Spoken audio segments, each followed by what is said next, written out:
Chicago is.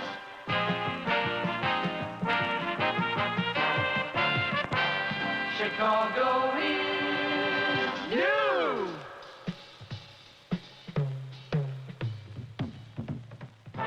Welcome to the 2018 Both Down Special Edition episode for Chaos Cup, the number one Blood Bowl podcast. At Chaos Cup. Yeah, it's pretty easy. I mean, by far. Well, yeah, of course. This is Steve, a.k.a. Kulawagi. With me, as always, is Scott. Prime. There you go. And this is our Chaos Cup Special Edition. Yeah, Again. this is only like 8 days after Chaos Cup. Yeah, we're getting better. I was so wiped last week. Dude, It was insane. people keep asking me, like, see you again next year? And I'm like, I don't know.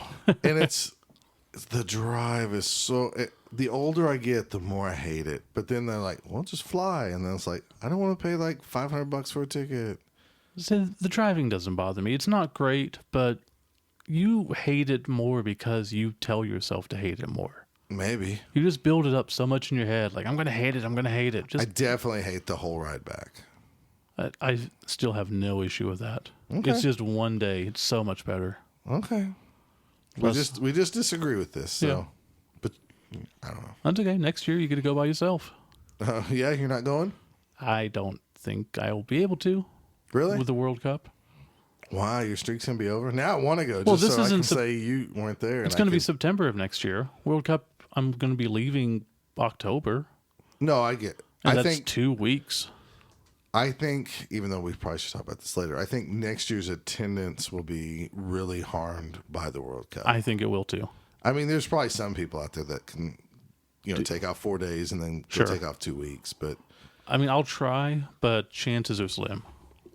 But we'll get to that at the end because Yeah, there's no other worries. stuff about next year that and we need it's to a talk long about. time away. You That's never know very what true. happens. You could get a new job. You could lose your job. You could I could do both. You can get a disease and just die before all this happens. That's not really funny. I've been getting dizzy spells every morning, Dude, so I haven't got them in the morning, but tonight I had 2 of them. I might have a brain tumor. Oh, you might. What if we both had tumors?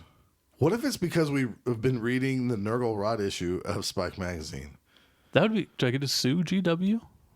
I doubt it would stick. Probably not. All right. Well, anyways, let's talk Chaos Cup weekend, Steve. Where do we start? Do we want to take a break and come back, or just go into it? Oh, I don't know. What do you want to do? Let's just have an awkward pause. Awkward pause. Ready? 1, 2, 3. We just did. Oh, so that's the And now second we have- awkward pause? Yeah, we're good at those. Ooh, it's really awkward. We're the number one Blood Bowl podcast with well, no. There are a lot of other ones that have much worse awkward pauses. All right. Why don't we take, since Steve is dishing out shots at other podcasts, there wasn't many podcasts there. I mean, not the real hosts. Right. There was like people. Left was there. Left was there, but has he been on an episode of Two Drunk Flings yet? They put out a special one. I mean, Okay. they're celebrating their 1 year anniversary with episode 5. Hey, well. So, hey, that's something. Much love to Liam and the guys. Let's take a break, and then we can gloat about all the glory known as Both Down.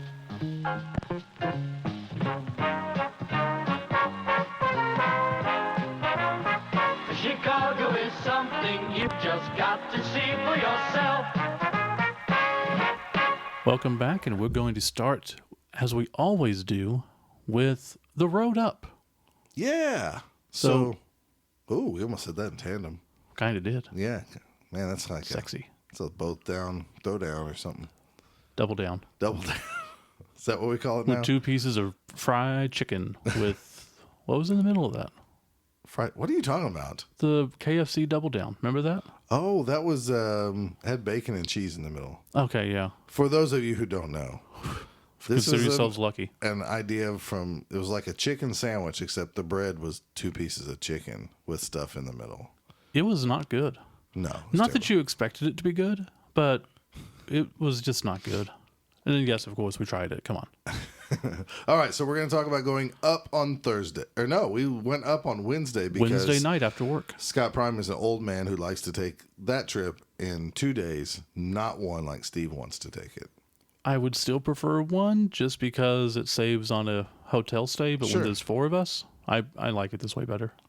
So we borrowed your brother's, SUV? Yeah. I don't even know what it is. Some Mitsubishi SUV. It rode well. Yeah. It was plenty of room for 4 people, surprisingly. Yeah, we decided all to do our stuff. that since it was going to be you, me, Jen, and Brownstone. Mm-hmm. We picked him up in Tulsa. So I went down to Dallas, picked up Greg's car instead of my little Kia. And it is nice. What I realized on this trip Yes. right away, Yes. as much as I don't listen to XM radio, when I don't have XM radio, I miss XM radio because it was interesting trying to find stations, and yet it was painful. just as annoying as I remember it as a child. When you finally find a station you like, in 30 minutes you're driving away from it and it starts cracking up. Yeah, that was horrible. I didn't realize. I thought the vehicle was newer than it is. It's a 2005, so it doesn't have any of the fancy stuff. I actually looked into, because it's going to be my niece's, I actually looked into buying a new radio that would have all the fancy stuff. But the way that the center console is, you can't get a good one because it has to go at the bottom. Where Are you saying the technology of car radios have outlasted this car? Oh, yeah. Or so up to date?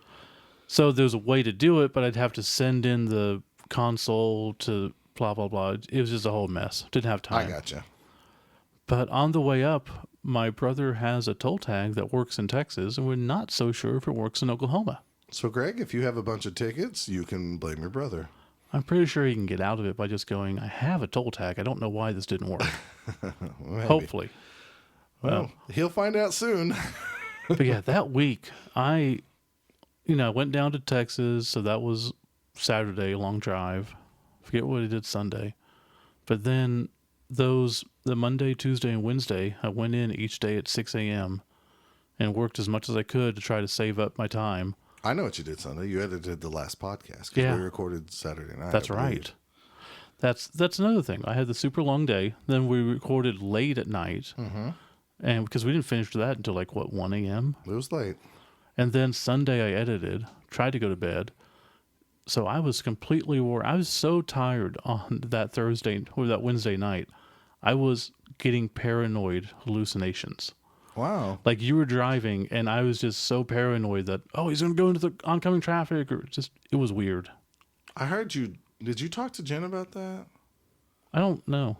There was some parts where I think I talked to Michael about it. Okay. Well, there was for about 30 minutes, I drove about 30 minutes longer than I probably should have. I was really getting tired. Okay. But I wanted to hit the halfway point. Yeah.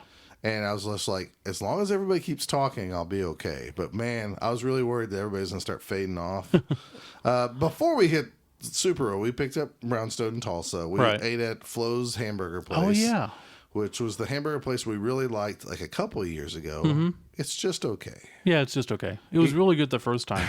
Well, that was back when we were eating a lot unhealthier. Actually, so maybe it was just really good back then. And now that we're eating healthier, it's not as good. I ate so bad. So bad. This trip, I was really happy that on this trip I've only gained 3 pounds. I haven't even looked. Well, it's better not to. Just get back on it. I just need to get back. That's what I'm doing tomorrow. It's been rough. It's back to running. I've bought some vegetables. I start training for a new job at night. So this gives me a clean slate of nobody's going to be around, and it's just me and my own will to do things. So. Yeah, this week I have to get 11 hours of overtime in this week. That sounds awful. Yeah. So I have to work 6 a.m. to 5 p.m. pretty much every day. So I'm just eating whatever the hell I want, which is not good. I understand. So Wednesday we ate at Flo's Diner. It wasn't bad. It just wasn't as good as I remember. Right. I wanted Jennifer to experience that. That's kind of the theme of this whole trip is I want you to do everything we've done before. So, because I've talked about it so often, I want you to know what it's like. Shared experiences, sure. Yeah. And then we got halfway point. We stopped in Rolla. We stayed at the Quality Inn that we stayed at before. Mm-hmm. We stayed on the second level, so we didn't have the super giant tall ceilings this time. Right. Which was unfortunate. You like those tall ceilings? It was different. It was different. It was very weird. We crashed out. Everybody slept. I think for the first time ever, Steve shared a bed. Yeah. I've never seen Steve share a bed at a hotel, and he's always played this, I'll just get my own room. Well, he didn't bluff at all this time. He was just tired. No, I went in. I didn't even take my clothes off. I'm just like, I'm going to sleep. I think Gone. everybody was knocked out. Yeah, it was bad. We had breakfast at the hotel the next morning. Some of us Yeah. did. Yeah, I did. That was not that great. Yeah, we actually meant to stop and get you breakfast, but we never did we? No, I had my little Quaker chewy bars. Chewy bars. Hey, they're good. Yeah, it was pretty awful, actually. Wasn't much else that day until we got into Chicago. No, just a lot of driving, a lot of talking in the car. Yeah. Michael drove most of the day on Thursday. Like, I would say 95% of it, actually. I think so, yeah. Because once I started seeing all the cops in Illinois. That is one thing to talk about, yes. There was so many cops in Illinois. We saw more cops on this trip, and I'm not exaggerating, as we've seen more cops this trip this year than we ever have all the other years combined. 100%. We didn't count them on the way up, but there had to be at least 10 in Illinois. Right. At least. And we usually see one or two at most. Yeah, if most. I mean, we're on a highway. Normally, I drive about 85, about 10 over the speed limit. Yeah. Once I saw like the first like 3 or 4, I was like, Michael's good. I'm just going to sit back here and try to sleep. And because I didn't want to get a ticket. Now, we'll talk about the way back at the end. What else we do? We get to the hotel. We pretty much just crashed. We actually had a couple-hour gap because Pat Wynn from Florida was going to go eat pizza with us. Is that right? He was coming in for, like, he just said, like, I just landed or something. We're like, we're going to go to the hotel. And this part was nice to me. We had like about an hour and a half to 2 hour window where we didn't have to do anything. Yeah. So you and Michael went into your room. Me and Jim went in our room. We took a little nap. Mm-hmm. It was awesome. And Michael and I rested a little bit. And Pat said basically, And then he played some Boner Storm. No. You only have so many copies of that left. We didn't want to mess it up. Right. But Pat messaged us. He's like, I'll probably be in, I think he said like 5 or 5:30 or something. I'm like, okay, cool. And then I got another message, just like wanted to double check. He's like, yeah, I'm almost there. I'm like, oh, well, crap. We better get out and go. So went to downtown Palatine and tried to find a place to park. And that was annoying. Oh, because y'all picked him up at the train station. Yeah, we picked him up at the train station. Oh, see, me and Jim missed that on this. And this is, we went without you. And this is before we learned on Friday that there's a parking garage down there. Right. So we picked him up, saw a couple of restaurants down there that were like, we should try that one time. And then we came back, we picked you guys up, and we headed down to Giordano's. Yeah, Giordano's. So you get your fancy pizza. I did. There's going to be a theme for this whole trip food-wise for me, and I'll talk about it at the very end. So we went to Giordano's just because, again, it was the one experience that we always talk about and that Jen hears about. So I was probably bothering everybody by trying to do live vicariously through our past years for Jennifer. It's understandable. I mean, so we went to Giordano's. The one in Schaumburg. We had appetizers, which we normally don't do, but they were actually pretty good. They were good. Pizza was like it normally is. Pizza is just fine. It is just fine. And I think the shine is just wearing off. I agree. So I think I would be disappointed if I didn't go to Chicago Deep Dish Pizza, but I think I'm done needing to get my own pizza with my own toppings. Yeah, and I just don't want Italian sausage. And I'm still of the opinion that I think Giordano's is best with just the cheese and the sauce. It might be. So probably next year we'll go to Lou's or something. Something different. So we ate there, and then we went to Grognard Games. Yeah, Grognard Games. We saw the owner, Todd Warren. Mm-hmm. We saw Brian Thompson, which he doesn't play Blood Bowl, but I know him through Slurpcast, and he plays like miniature war games with those guys. Mm-hmm. And he also plays Super Show and stuff. Oh, okay. So that's how I know him. He recognized who we walk in, and was it you or is it Jennifer that somebody said, oh, the Blood Bowl guys are here? Yes. At least me and Michael heard that. Okay. So. I think Jennifer heard it too. Yeah. Okay. So maybe everybody heard it except for me. That's possible. And I just thought it was interesting. I was like, how the hell do they know? We just walked in. And more people knew us there than I think really should have. Yeah, That's definitely. That's kind of weird. It was a nice store, though. It was a I nice like the store. gaming tables. It was different than I expected. Yeah, Two it was a lot things. less of a game store as much as just a wargaming store. Yeah, okay, that's what I was going to say. Okay. I thought it was going to be kind of like Wizards, except no focus on Magic and more on wargaming stuff. Mm-hmm. And there was board games. There just wasn't as much board Not games. many. But there was a crap ton of like table space, terrain, and Oh, all yeah. that. So, good Lord, I would have, as a child or a teenager, good Lord, Yeah, I if would you- have hung if- out there forever and played war games. And Yeah, if you played 40K or War Machine or something, it'd be amazing. that has to be the place to go. Absolutely. There was just so many tables. They had a campaign going for, I think, Kill Team. Don't quote me on that. It was some type of Yeah. something like that. Warhammer 40K thing. They had a cool campaign with like a map and stuff going on. I think we all bought something from them. I actually got a Blood Bowl model out of Surprisingly. yeah, he had a Thread model, and I bought T-shirts and dice. yeah, that was cool. Another thing that I don't understand, if you own a game store or I don't know any why type of every store, game store doesn't have dice. you have to have dice. It's so cheap to buy, so cheap to make, and I spent $2 because I wanted to buy something as a souvenir. There we go. Oh, were they only $2? I think so. I thought they were like $5 or something. I don't know. Okay. I bought them. Or So maybe I looked at something else. But anyways, whatever they were, I paid it. nice little store. If you're into wargaming, especially, I highly recommend it. Go there. I don't even know if I can talk about it. I don't know if I should talk about it. I saw some Death Path stuff there Oh yeah. that I'm probably not supposed to talk about. But Yeah, you can talk about it. I don't know if I should, though. I was told not to show a picture. Anyways, I saw the gaming mat for Death Path Kickstarter.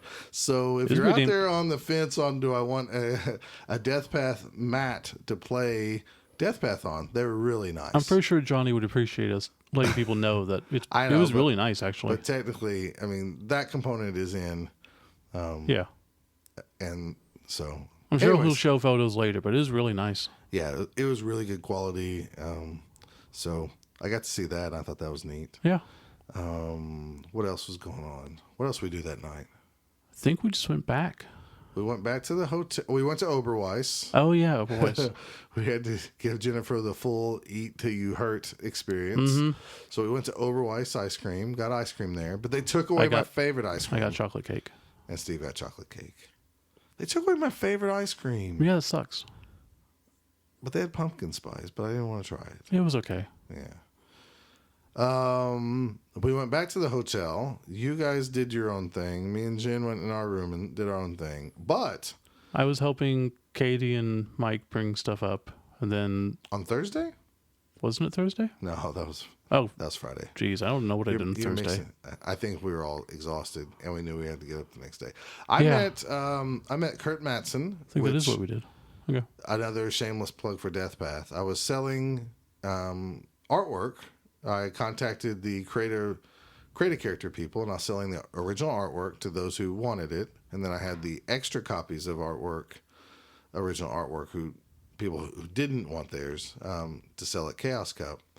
And I met Kurt Mattson, which was Johnny's like childhood friend. Okay. And they came up with the original Death Path, like back in junior high or whatever, where they rolled dice Oh, and made wow. up rules and stuff. It Yeah. was his buddy. Oh, okay. And when you see the character, I can't remember what the character's name is, but he's this cat in this like karate gi outfit.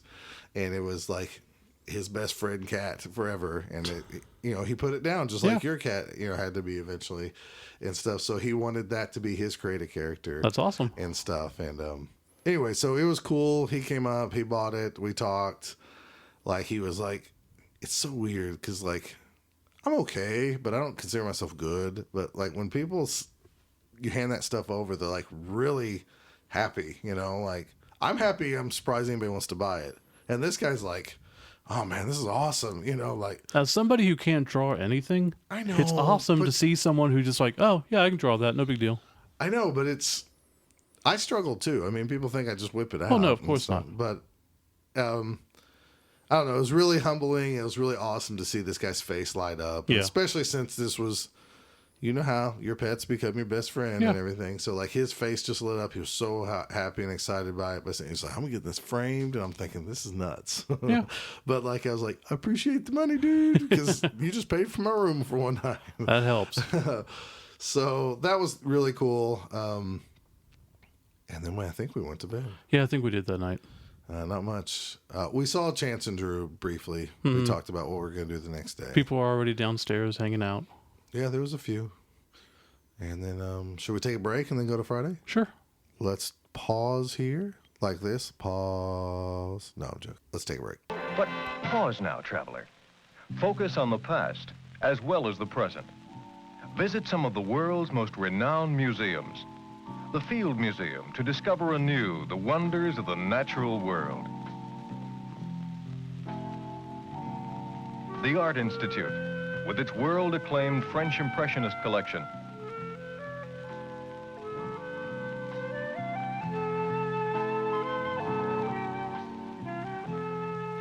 And where perfectly scaled room replicas are preserved in miniature for all time.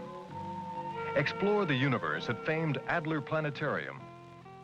Visit the fascinating world of underwater creatures. All right, so let's go to Friday. Friday morning we got up. We had some breakfast at the hotel. It was hotel breakfast. Yeah. Free. I just had another Chewy bar. Did you really? Yeah. That's all I had. Look at you, Chewy bar man. 100 calories, and they're good. I like them. And they hold you over for like 7 A decent hours? amount. Okay. No, not 7 hours. Okay. Held me until the cafe. So Friday we decided to go into downtown Chicago. The plan was this year, in years previous, we went to the... Field Museum 2 years ago, then the the aquarium last year. So we decided this year to go to the Museum of Art Institute of Chicago Art Institute. I guess is how it's pronounced. Yeah. Okay. So we decided to go there. We decided not to drive in. We also, once again, thought, let's just take the train. Jen wanted to see it. And Jen's never rode the train or been to Chicago, so we go down to Palatine to catch the train. Yeah. And we found, after however many years we've been going down there, a parking garage that's right across the street that we should have known about. Right. It's been there the whole time. Hey, what do you know? Yeah. We picked up our tickets, got on the train, went downtown. Takes about 40 minutes or an hour. Mm-hmm. A lot longer going down than it is coming back. Sure felt like it, didn't it? Yeah, big time. I don't know why. I think it was more stops. You think so? Maybe. I don't know. I don't know. Maybe it's just the excitement. You were like, couldn't wait to get there. Yeah. We get there. We have to walk. I don't know if it was 1.5 miles. I don't know how many blocks is what. Yeah, we walked for a good 25, 30 minutes. Okay. So we probably That walked. was a lot more than a mile. Okay. Yeah. Well, I don't know. Yeah. I hate telling people like we walked 1 mile and then people go, "Oh, that was only half a mile, Well, fatty." I could find out. Well, you don't have to. It's Okay, not that well. big of a deal. Okay. It really was a good. I thought it was closer to like 30 to 40 minute. It walk, might have been. but it was a good walk. Yeah. Down to the Art Institute and It's always cool to see downtown Chicago because we don't have anything like that down right. here. It's kind. In some ways, it's cool, overwhelming, and makes me happy we're not down there. Some, and yet- yeah. And then sometimes I feel like I'm missing out too. Yeah. So I would love to live in Chicago in the summer and then not in the winter. Like when winter comes and you've got snow and got to deal with all that crap. No thanks. yeah, that's true. So what do we do? We went into the museum. Mm-hmm. We paid. Wasn't too bad. It's like $20. So we were behind Chance, who got the extra. He paid like $7 extra to see the John Singer Sargent exhibit. Yeah. And I hadn't heard of him, so I didn't bother. Well, I wasn't for sure, but when I saw the like little piece of artwork that they had by his name or whatever, I recognized that from art history classes and stuff. See, that's what you have. I mean, you've got art history over me. So- I've never taken art history, so I don't So know. we thought everybody did that, so we went ahead and paid $7 extra. Yeah. And so we went through it. We all split up Yeah. because There's just so much to see. so much to see, and everybody's at different paces and stuff. So I'm gonna let you talk about it, and then I'll talk about it, and we'll move on. Well, I kind of just walked around. We came in at the Impressionist era, which was interesting because, like I said, I haven't taken art history. So reading about things on the wall, talking about how, the Impressionism comes around from... Was that where all the Van Gogh and all that stuff? Yeah. Yeah. It was a break from the realism of the time, because it used to be that they would only paint, what do you want to call it, like high profile or grand designs. Mm-hmm. So they would paint churches or saints or stuff like that. And the Impressionists came around like, yeah, but that house is pretty, so I'm going to paint a house. Right. And it doesn't have to be realistic looking. So that was neat to see that. And like you said, freaking Van Gogh's and George Seurat's Sunday at the Lodge, whatever it is. You know what we're talking about if you've seen it before. The Pointillism, Sunday afternoon on the island of La Grande Jatte. And see, a lot of this stuff. that was amazing to me because that was always a really cool picture to me. And the stuff is awesome. It has some Toulouse-Lautrec stuff. I just don't care about art. That's part of my issue, I guess. Well, so was there other stuff that you liked though somewhere else? Oh yeah. Do you want to talk about your part before we get to that? Because we were there at the same time. Okay, so we kind of walked in. Some of the group did split off. Yeah. Because TJ just went off on his own. I never saw him TJ totally again until went the off end. on his own. I didn't run into Pat, so I don't know what he did. And then Chance kind of went off on his own after about 15 minutes together. Yeah, and Pat actually had been there the year before, so he was checking out stuff that he hadn't seen the time before. Okay. Well, one, you could spend like 5 days in there. Easily. And probably not see everything. If you stopped and read about it and educated yourself. I would, it. or if you did the audio tour, I would love to do that. Sure. Because then you actually learn about stuff, and I can more appreciate that in the view of what it is. Right. Some of the stuff I get why it was important. Like you said, they changed the art style and they painted it and all this stuff. But Van Gogh's terrible. It's really interesting. Like I said, in my point of view. Now, and this is what's great about art is something I draw, because I've heard people already complain that like they don't like the Deathpath art. That's fine. And then I hear other people say they love something. Yeah. And that's what makes it art. And that's kind of, I've always told, my family doesn't understand this. My degree is in graphic design. They still don't get that it's still art. Because I can do a magazine page layout, and if I show it to somebody, if I use the color green, and they just don't like the color green, they can say, like, this looks like crap. You know what I mean? Yeah. It's still art. Where my sister has a background in accounting, and 1 + 1's always going to be 2, no matter what. You know what I mean? Yeah. So there is, opinion in some of this stuff. I really liked some of that stuff, but I kept setting off the alarms because I kept getting really close, and I wanted to see the textures and stuff. yeah. And I probably would have liked it more if I could touch it, but I know everybody can't touch it. But I did like the textures and stuff like that. There's some art I just don't like, and there's other people I like a whole lot.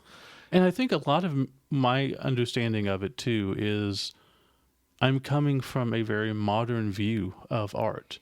And we, in the modern society, accept that everything is art. That's true. I decide to take a photo of your penis. That's art, if I do it right. So it's a panoramic one. Well, I was thinking, tiny lenses and stuff. Okay. But So you're a penis. But realistically, it was interesting to see how you go from very gothic, very realistic interpretations of stuff. And then you go into Impressionism, where they're like, it doesn't need to be that. We can do this, Right. sort of surreal take on a house. You get to Van Gogh, who's like, I'm on LSD. Look what I can do. And Right. it's still recognizable as a bedroom, but it's different. It's, weird angles, but that's acceptable.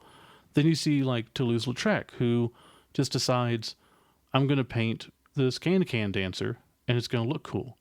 And then, you do all that, and then that veers off to pointillism. Seurat, when he does that giant painting, he's just like, okay, I'm going to do tiny little dots. It's very structured, and we're going to get back into that.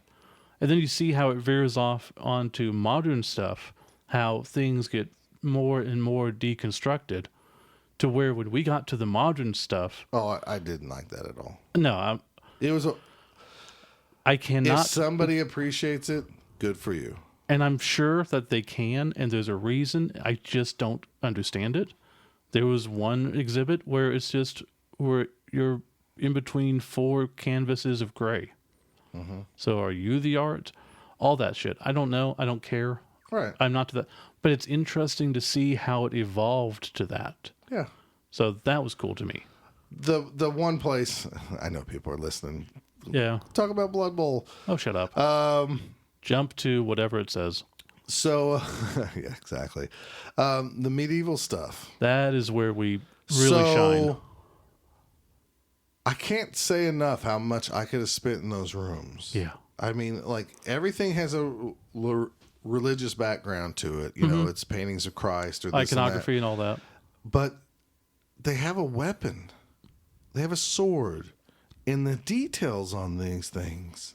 They had suits The of armor inlay- and weapons from like emperors and popes and king's guards and all this. It was amazing. All that artwork on that stuff just blew my brain because I was looking for like little mistakes that maybe you wouldn't catch.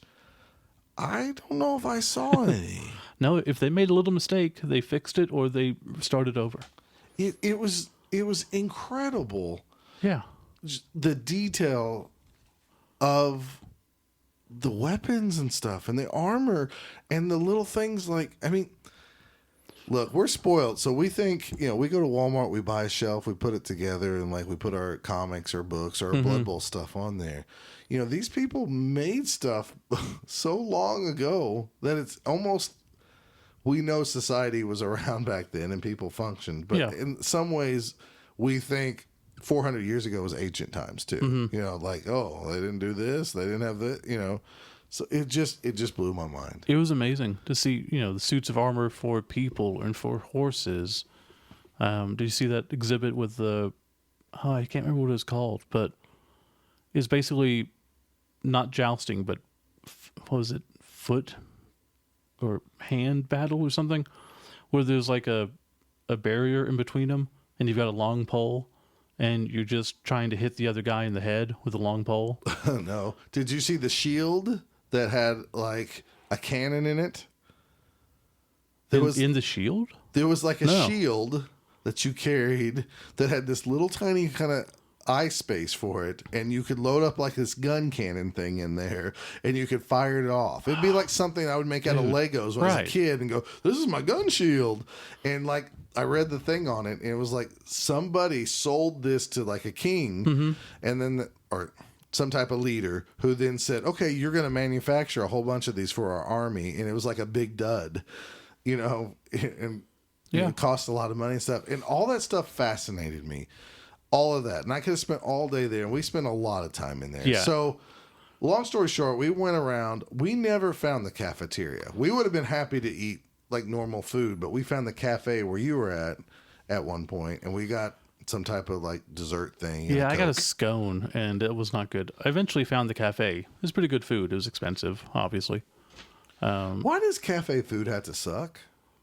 It doesn't. They're always like a pastry thing that's like rock hard or something. Oh, yeah, that I don't know. That's what I'm talking about. Yeah. Like those coffee things. Yeah, I don't know. It was weird. It was not good. Or I just always picked the wrong. We got something that looked like toast.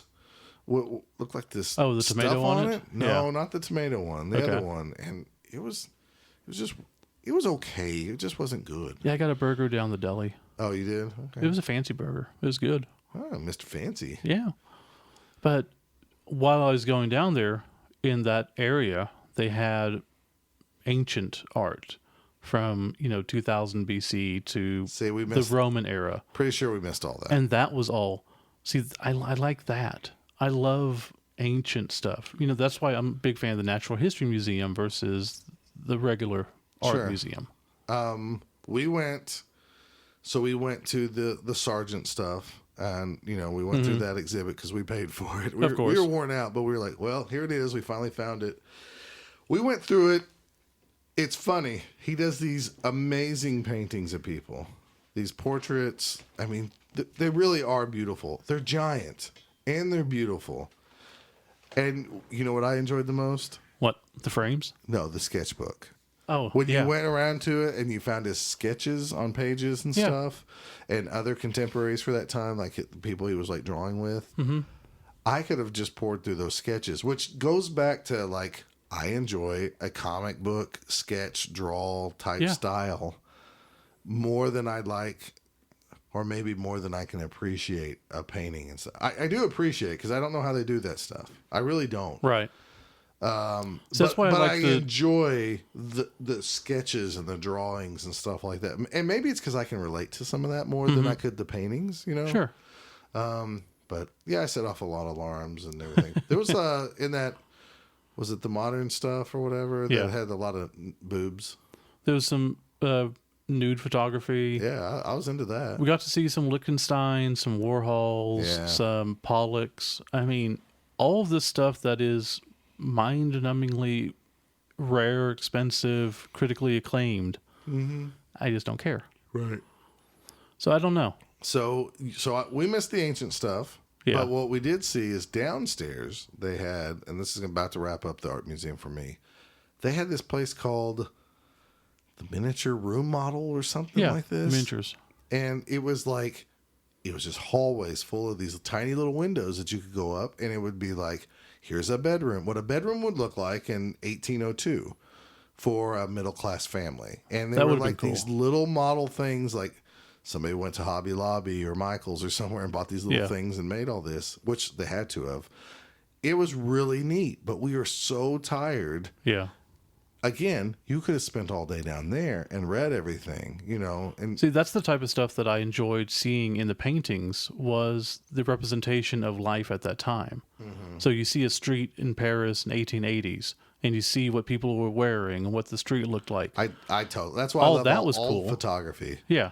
for that same reason. So I liked that, but and another one, I don't know who it was, but some guy, and I guess it was revolutionary for the time, decided to paint a haystack in morning light, in afternoon light, in evening light, in the rain, after the rain, like all these different haystacks, a series of paintings, but how the light affected it differently based on the time of day and everything. Now, I guess for the time, that was kind of revolutionary, as opposed to now where it's like, well, yeah, duh. Right. Well, that's another thing too. Is And that's- we've seen this our whole life, so Yeah. it's not something new. Mm-hmm. I mean, so yeah, I get It it. was just odd. We went to the gift store We did go to the on the gift way store. out, and I found the greatest thing ever. I bet I found the greatest thing ever. What'd you But find? go ahead. You go first. I found Your thing is pretty good. that is my dinosaur. It's a little T-Rex that I can put pens in the back of him, and he has a note stack, and he can hold a note in his mouth. Oh, I thought he was a tape dispenser. No, it should have a tape dispenser. Oh, he can hold the note. Yeah. So you can put a note, a Post-it note, and put it in his mouth to hold it. Okay, that's pretty cute. See? Okay. But yeah, it also goes with the, which I haven't found yet. It's in a bag somewhere. But at the Field Museum, I got a Brontosaurus in the Moldorama. Oh. So I need to go back to the Souvenirs for aquarium Chicago. Yeah. and get a dinosaur from the aquarium. I found a keychain that Oh, was yeah. a cat on some rice wrapped up as sushi. And on the package, it has a cat crying. And the package says, and I quote, "Why am I sushi?" Yep. End quote. And the cat is crying a diamond tear. Mm-hmm. It is, I wish I would have bought more of them now. And I wish I would have just left them in the package. My kids all want them. They look like they're cat sushi. I'm sure you can find them on Amazon. I know I can, but like, It'll be a good Christmas present. no, if I find them now, I don't want to buy them. But since it was in Chicago, I had the But you excuse can- to buy them. You can buy it for the Christmas and say you bought them in Chicago. No, And I then don't, when they listen to this podcast 20 years from now after you've died, and they ain't listen to this. no, They're not even gonna care. it's amazing. There's going to be hundreds and hundreds and hundreds of hours of you talking, And and my your kids kids won't will care. never listen. No, they won't care. It's interesting. I mean, that's just a fact. They won't No, care. absolutely. So they'll think Dad's just talking about boring stuff. My mom has hundreds of journals. See, you Tons never of read journals. them. No. No. You're scared to find out some seedy details about your mother. I opened up one. Oh, here we go. Confessions from Kilowoggy. It was right at the time of their 20th anniversary or 25th. She gave you details of your father. No, she was talking about how she wanted a divorce and how she didn't feel right being there. But my mom also had major mental health problems. Sure. So it was at that point where I'm like, I kind of asked Dad, I'm like, so I saw this. Is that any truth to that? He's like, no, I mean, she just wrote stuff and just how it was. You know, it's still like a day of Steve was sick today. That was it. Or, you know, something. It was all innocuous stuff. I don't know. Man, we are way... It felt very... Talk Blood Bowl. Okay, it felt very dodgy. Dodgy. Way to sidestep around that question. I took a leap and it landed. So the art museum was cool. Yeah, it was cool. Could have spent longer there, but at the same time, I was worn out. I would have rather just walked down around Chicago. Really? Man, I'm glad I went. And would I ever go back? I'd go back, but I'd rather just go walking down Michigan Avenue instead. All those places that we've gone to over the last couple of years, all of them, I would go back. But when you throw them in as like a rush job of hurrying up to get to Chicago, look around for 5 hours and come back, they're fun, but not as fulfilling. That's a lot of the issue too, is, you know, we had to get back before 7 and we had to catch the train and all this. Right. We did And get that's to go nobody's see fault. I mean, if we would have drove the car, we'd have been in traffic for 2.5 hours. That was horrible. But we did get to see the giant bean. Yeah, we went. Is that what they really call that? Yeah. The bean? Yeah, it's like a doorway to nowhere or something. There's some fancy name to it, but It's everybody a big, calls it to the giant bean. ball thing, bean It's thing. a bean. Is it really a bean? It's a bean-shaped thing. I thought it had 3 points on the ground. You want me to pull it up? No. I'll Don't pull it up. No, Okay, don't I won't pull it pull it out. up. Oh, pull it up or out? Up. No, don't pull it up and don't Okay. pull it out. I won't do either. All right, bad touch. Bad touch. Good song. Anyways, it's all metallic silver. Yeah, it's very re- cool to see. It's cool. It's really neat. We went and took some pictures by it, like everybody else that was there. We saw about 500 weddings down that way. Yeah, there was a lot of people. There was a lot of people getting married down that way. We made our way back, found a comic book store. We did. We found graham-crackers.com. Graham Crackers Comics. Yeah. graham-crackerscomics.com. Okay. Well, that's what they're... It's That was just on their called business Graham. card. Okay. It's Graham Cracker Comics, but they also have a website. Kind of Yeah. like milehighcomics.com Right. has a website. Yeah, of course. I would have loved to actually looked around longer, but we found it by accident, and so we only had about 10 minutes to look before we had to keep on walking. So Yeah. I don't it's know very if I would tiny. have. It's tiny, but it's packed full There's a of lot old of stuff, It yeah. reminded me of the old school comic shops, but it was like in the middle of downtown. Mm-hmm. I don't know if I would have found anything to buy, but I would have liked to just looked at everything for like an hour. Just the old guy in me. It felt like I looked at enough. Okay, But yeah, I get it. sure. You don't like comics anymore. I do. You're jaded. Okay. You're jaded. Look at you. You're all mad now. No. Like my whole kitchen's comic books. Steve, why am I sushi? Because you're edible. I don't know. Speaking of sushi, we do catch the train back, and we head to sushi that evening. Anything The train between- was packed. The On the way train back? was packed, Yeah. but to be expected. Yeah, it's almost rush hour. Yeah, I think that's why we were trying to get out of there, because we want to get out there at 5:30 or 4:30 instead of like 5 or 5:30. Right. So Because we got to pass the highway on the way back, and that was horrible. I was so glad we didn't drive in. No, that would have been insane. Of course, if we did, we would have just left at like 7. Well, that's true. So we got back, and I then think we just hooked up with Craig. we went back to the hotel. Did we we have a have- little time? We had a little bit of time. Not much, no. Not a lot, but we had a little bit of time. And we hooked up with Craig and David Morse, Yeah, and Pat went out with us again. yeah. And I hope that's everybody. I think that was everybody. I could check my picture log and find out if that was everybody. But I think I messed all that up. Yeah, because Michael didn't go downtown with us. He No. decided to stay at home, and Right, relax. Michael wanted to relax. So, yeah, that was everybody then. Because we picked up Michael, too, I guess I should say. That was the thing you're missing. Yeah, we picked up Michael, and then we went over to Hakua Sushi, which we've gone to now the last 5 years. Something like that. It's quite a bit. And we had some delicious sushi once again. It's still really good. Wasn't as good as last time. The rice was a little stickier than normal. You don't like sticky rice? It's okay. What do you mean it's okay? Come on, dude. Normally they like pan fry that rice, and it's weird. It's It still might be fine. different. They It was still a changed good everything sauce. in the store. Yeah. Really enjoyed the sushi again. This time me and Drew took notes so we could get the same sushi because I ordered a couple rolls. I was like, oh, these are terrible. They weren't terrible. I mean, they sounded good, but yeah, they were terrible. They were editable. I would have ate them and liked them, Yeah. but they were not as good as the other rolls we got. Let's put Right. it that way. They ranked last on what we ordered. So, but we got a whole bunch of food. We ate way too much. And then we went to Oberweis again and ate even more. Yeah. Um, That's where I couldn't decide what flavor of ice cream to get. So I got 3 different flavors and then just pretty much just ate the chocolate one. I tried one of their mixes or whatever where they put candy in Yeah. ice cream. It was terrible. Really? The candy was all up top. That's not really mixed. I realized, like, I'm just eating this. There's no candy in this ice cream. I was like, I'm not stuffing myself Huh. for just plain vanilla ice cream. That was kind of my thing. I ate the chocolate marshmallow ice cream, and then I also had apple pie and pumpkin. Couldn't decide which. And they were a lot bigger scoops than I expected. You had a lot of ice cream. So I ate the good stuff, and then I mixed it all together to where, like you do as a gross. kid. It tasted fine. Gross. You didn't do that as a kid?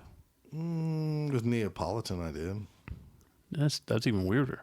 Why is that No, weird? like, okay, maybe I'm alone on this, but I would get like vanilla ice cream Okay. and then put chocolate sauce on top of it, Okay. and then mix it like until it's smooth. Oh, no, that's normal. Okay, yeah, That's cool, yeah. that's what I did with these 3 flavors, Okay, that's weird. but it tasted fine. That's like an ice cream suicide. Yeah, it was kind of. I don't know about that.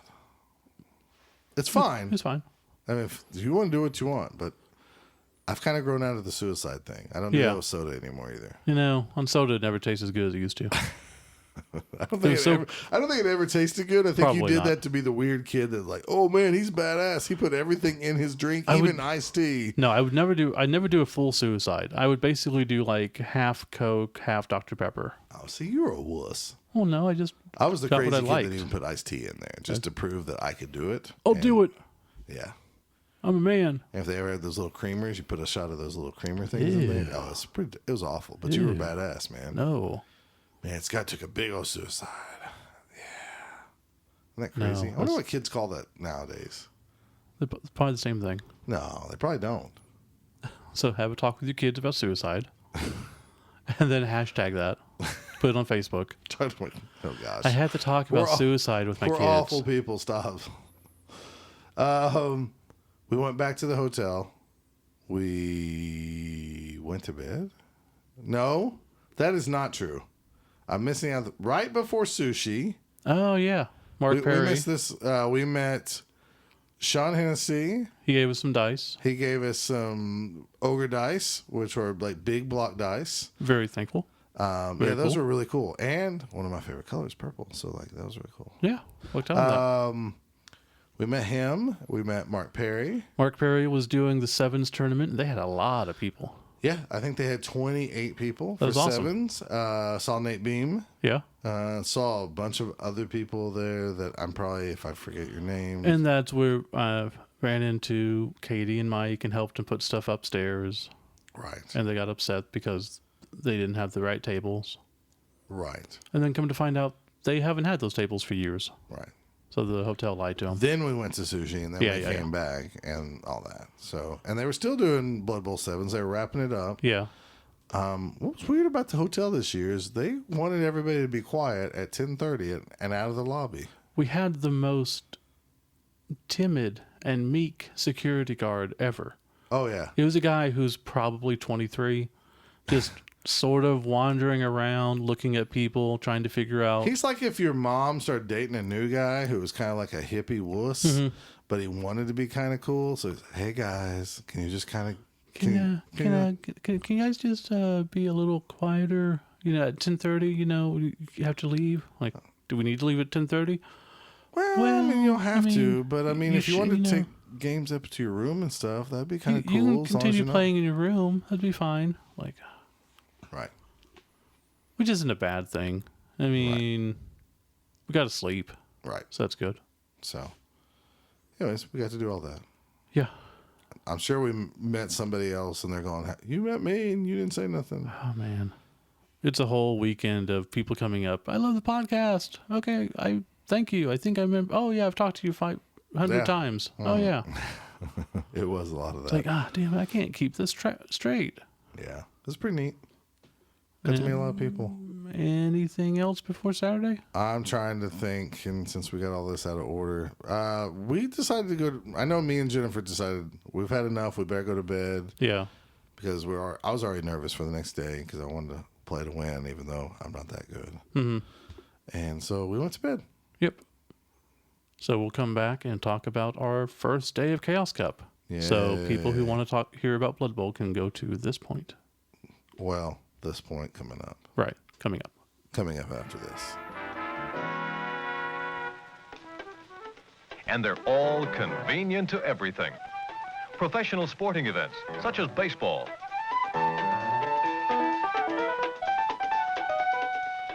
football, basketball, hockey, and horse racing. Just about everything. Yes, sports enthusiast, it's all here in plenty, awaiting you.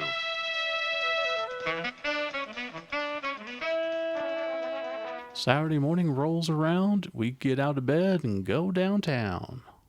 No, we To don't the go room. downtown. To the room. I was trying to rhyme. Oh, you're going to confuse people. Y'all went back to Chicago? I went downtown for no reason at 3 a.m. My girlfriend was there. I went downtown. Oh, I mean, we went down for breakfast. We had them. I had another Chewy bar. Did you really? Mm-hmm. Dude, you're like. I was trying. It didn't keep because we ate like crap most of the nights. You're sacrificing breakfast, the most important meal of the day, eating a damn Chewy bar when you had 3 scoops of ice cream that you melded together into an ice cream suicide I the night didn't before. eat it all. Listen, Chubkins, eat a good breakfast and you don't have to eat the ice cream later. That's where you save your calories. Okay, find me a good breakfast at the hotel. Come Thank on you. now. I'm not going to eat the horrible hotel breakfast when I can just have a 100-calorie bar and be happy. The vegetarian, no, not the vegetarian eggs. The egg white omelets were way better than the other omelets, but you Okay. don't eat eggs, so Not a that's fan. your fault. Oh yeah. And I Or is discovered it the egg's fault? the pancake maker those were good pancakes this weekend. Put some Yeah, peanut those butter are on good. them and some syrup. Okay. Anyways, we had breakfast, then we went up for Chaos Cup. Mm-hmm. So many people this year. What did it end up being? 109? First, they announced it at 112. Yeah. Like at the beginning, like unofficially. They said, it looks like we got 112. And it was really I guess some people no-showed or something. Yeah, I think 3 people Or ended up not showing. Somebody grabbed their stuff and just left and didn't tell them. That one, at What? least one person came in, got their stuff, and left. I don't know who. What? There was 109 people. That's weird. So So somebody yes, else must have. 109 people. The first time in a North American event has broken 100 people. And I don't know anybody that came outside of the U.S. and Canada. No, I don't think anyone did. So that's we had- pretty awesome. Honestly, how many Canadians were there? Grant and Jack? Anybody else? I'm sure there was a few more, but I'm not sure. None of the regular people. None of the regular Canadians that I remember. Yeah, it was Spoon and Jack from Maelstrom. Those That's all are I know. Those are the only 2 I know for sure. Okay. I'm sure somebody else didn't go, dude, I'm Canadian. And I'm like, oh, I'm sorry. That's possible. But there was a big group of people from Florida that came up with Luff's group. A giant contingent from Florida and a giant contingent from Virginia. And then there was quite a few people from Vegas, from what I know. Or And at least at 3 least or 4. I only know 2. Tim Martin. Oh, yeah, Tim Martin. Mark Perry, Doug Saunders, and I swear there's somebody else. I don't think of Tim as... I always thought Tim was... Well, I'm talking about Rocky Mountain Rampage. Oh, guys. okay. So That area. To be fair, Sure. Yeah, I'm yeah, not yeah. saying just Vegas. I'm Okay. saying like the Rocky Mountain Rampage. And then Brian, too. Whatever that Yeah, yeah. region is. Okay. Seemed to bring out quite a few people. That makes sense. So yeah, 109 people. We should be very proud here in the United States. That's amazing. And if you live in Chicago and didn't play, you should be ashamed of yourself. We really should. Siggy Lama, we missed you. Yep. We're just telling you that right now. And your cousin's not coming next year because he got a girl pregnant. Got a baby coming. He's got a baby coming. He planted some seeds. 18 years after the other one. That poor was guy. that the difference? Yeah, he was talking about how his kid is just about ready to leave house and everything, and then telling the girlfriend that she's like, "Oh, by the way," he's happy, but Well, man, it's his fiance. oh yeah, So still girlfriend. I know, I got you.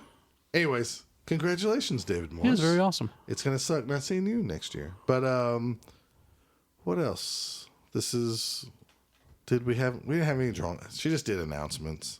A lot of announcements. A lot Nothing of announcements. I don't even know too if I exciting. really paid attention to the announcements, to be honest with you. No, we're all just kind of jerks and talking all the way through, as we do. Yeah, we kind of did. They were doing raffles, charity raffles for Meals on Wheels. Yes, Meals on Wheels in Chicago. I think by the time it was all said and done, didn't they get over 3? No, they Just got under? about 2,200 or so Okay. dollars. They went over But 2,000. then Mike said that they would they would supplement it to go up to 2,500. Okay. So Chaos Cup altogether is donating $2,500 to Meals on Wheels. That's pretty awesome. That's amazing. That's pretty good. So they had their tickets, and just in case you're curious, they were, I think, $5 per ticket, or if you spent $20, you got 5 tickets. Right. So that's pretty cool. Spent a lot of They money had- on them. They had a lot of good things. Man, I spent a lot of money on tickets, and I won Did you really? like the first 2 things that came up. 2 of the first things. I won Stratomatic football, and then they had the role-playing books for Champions and something else. I bought $20 worth of tickets for myself and 20 for Jen. Well, I bought some for me, and then basically both down since we had money. You know, always buy some. But yeah, I was like, I'm hopeful I'm going to win some stuff. I'm like, no. Won 2 things and then nothing again. Like, damn it. Well, out of all the things there and all the people, winning 2 things was still good. No, I'm happy. I won 2 things. I was wanting some paint. I don't have any paints anymore. I won that Luchador dice game that won some award in like 2014, and then I won a set of Necromunda stuff. One of the big ones. One of the big ones, Yeah. yeah. I kind of wanted that when it came out, but like I didn't want to spend that much. So Sure. I was really happy to get it for what I paid for. Yeah. It's pretty neat. All right, so I guess we should talk some Blood Bowl in our matches. That would make sense. You want to go first, round 1, or you want me to? Sure, I'll go first. So I was taking Pro Elves. Now, obviously, if you listened last time, we went over our rosters and everything, but I should probably just go ahead and do that again real fast. I took 2 blitzers with dodge, 2 catchers, 1 with block and guard, 1 with wrestle and dodge, and a lineman with kick, and then 2 rerolls. I love kick. This whole tournament made me love kick. But first round, I went up against Anthony Sarlo. He was playing Dark Elves, and that whole match, we didn't have any casualties against each other. Not a one. Just a whole bunch of pushing and knocking down, but nothing. I had a chance for a touchdown and failed a 3-up pass, so that sucked. And then at the very end, I'm pretty much all I need to do is pass the ball. I think it was a short, so 0, again, 3-up. Mm-hmm. And if I would have caught it, which I would have probably because it was to my catcher with catch, Sure. then I could have ran up to my other catcher, handed off, and I think ran it in. He intercepts the ball. That's what And- elves do. So annoying. So I ended up losing that one 2-1. And it was a good game. Didn't have any issues. Like I said, it just a couple of rolls and I could have won or at least tied. But that didn't happen. I played Bretonians. I had a 13-man roster. I had the 4 knights, the 4 yeomen, and all the rest were the peasants or serfs or whatever they're called. I had 1 reroll. My skills were on the knights. I had a dodge leader. I had just a dodge. I had a frenzy. And then I had just a sure hands. So then I had 2 yeomen with guard. So they had, they come with wrestle, so they had guard. I talked to Tim Lyons about this roster beforehand. He recommended going with the apothecary, not the extra player. I'm glad I decided just to take the extra players because that is a theme throughout the rest of the tournament. So round 1, I played a guy. What's a theme for your life? His name is Tim, and I want to say Tim Carpenter, but I don't think that's right. Hold on, let me see if I have his roster. Should have taken notes. Well, I kind of did, but then I found out. Scott is going into a manila envelope, which I don't even know why he has. Because nobody has those anymore. These are the manila envelopes that our stuff came in at Chaos Cup. Oh. His name's just Tim. I forgot what his last name is because that's all he has here is Tim. He's one of the guys from the Detroit group. He had an underworld team.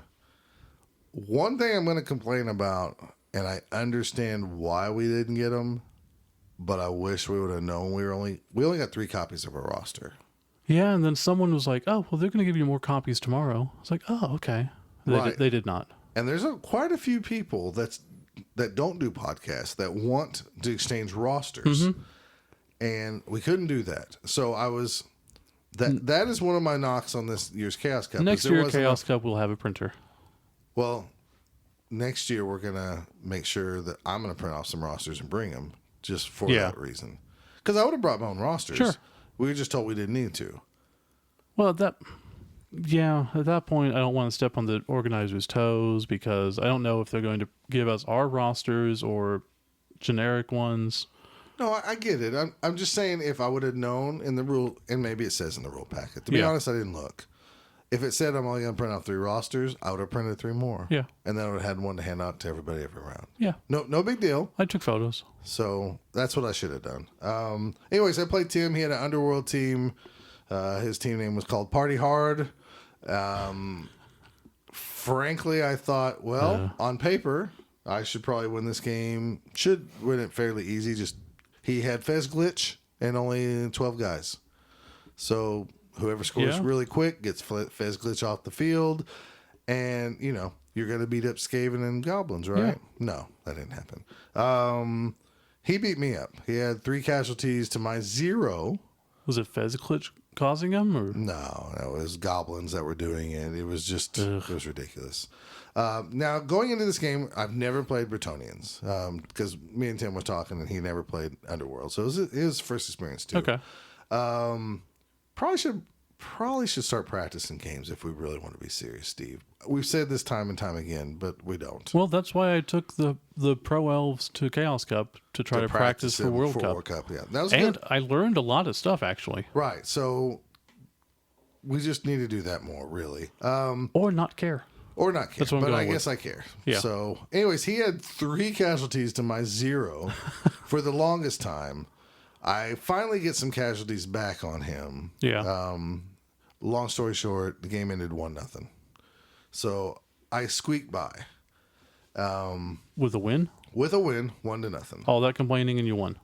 Oh, you know what? I'm tired of people saying you can't complain and No, win. you can complain. I expected you to come out of that and I lost 1-0. No. I won 1-0. 3 casualties to 3 casualties. I did not expect to get beat up by a bunch of goblins and stuff.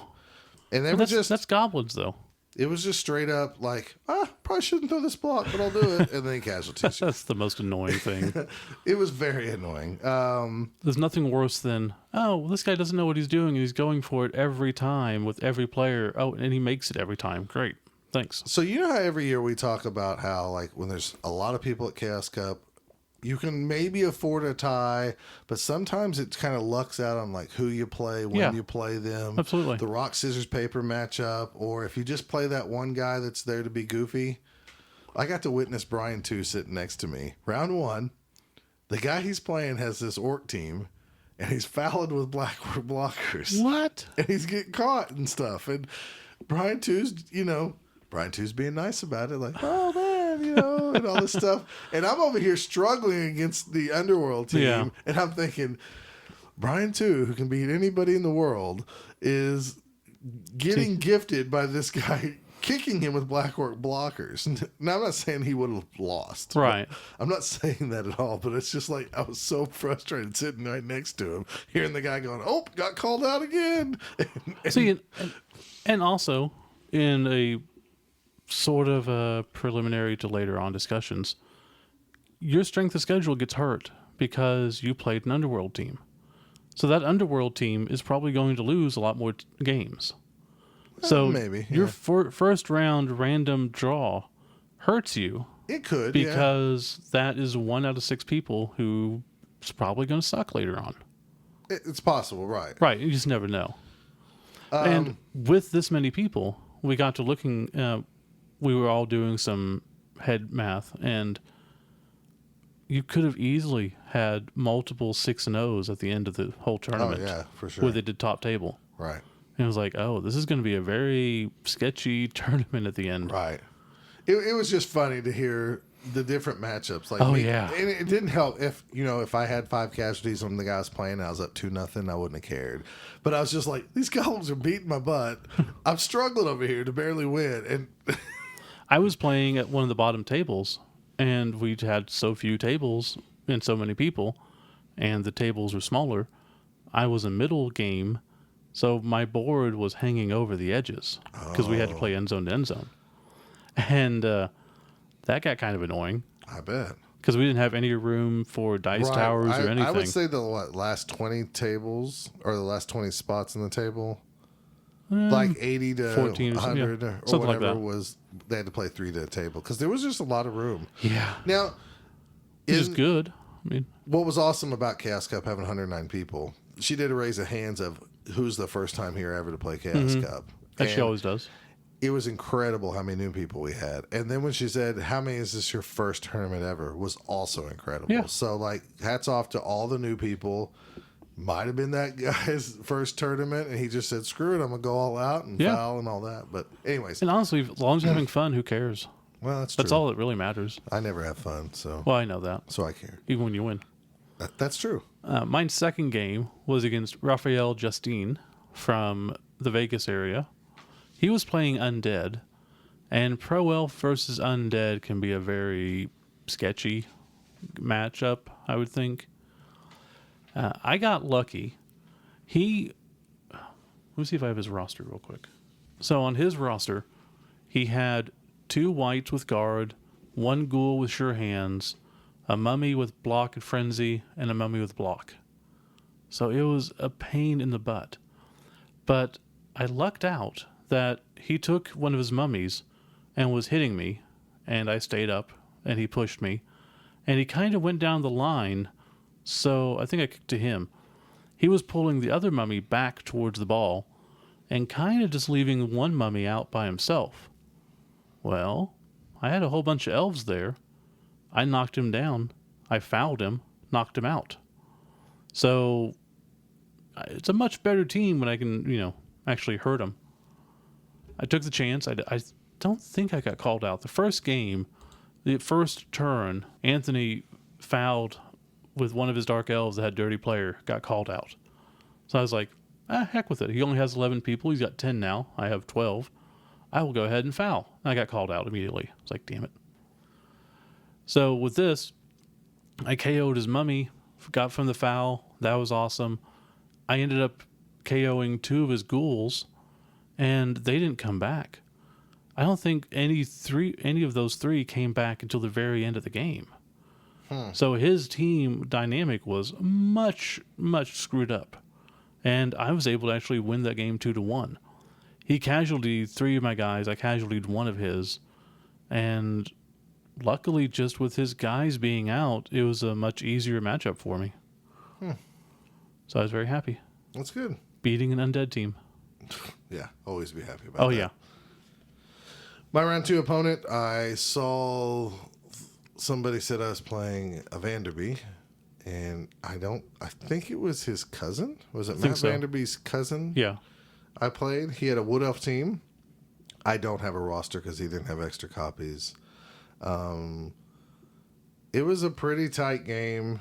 It was 1-0 for the longest time. I made sure I just grounded out as much as I could. I was not hurting him as much as I wanted to.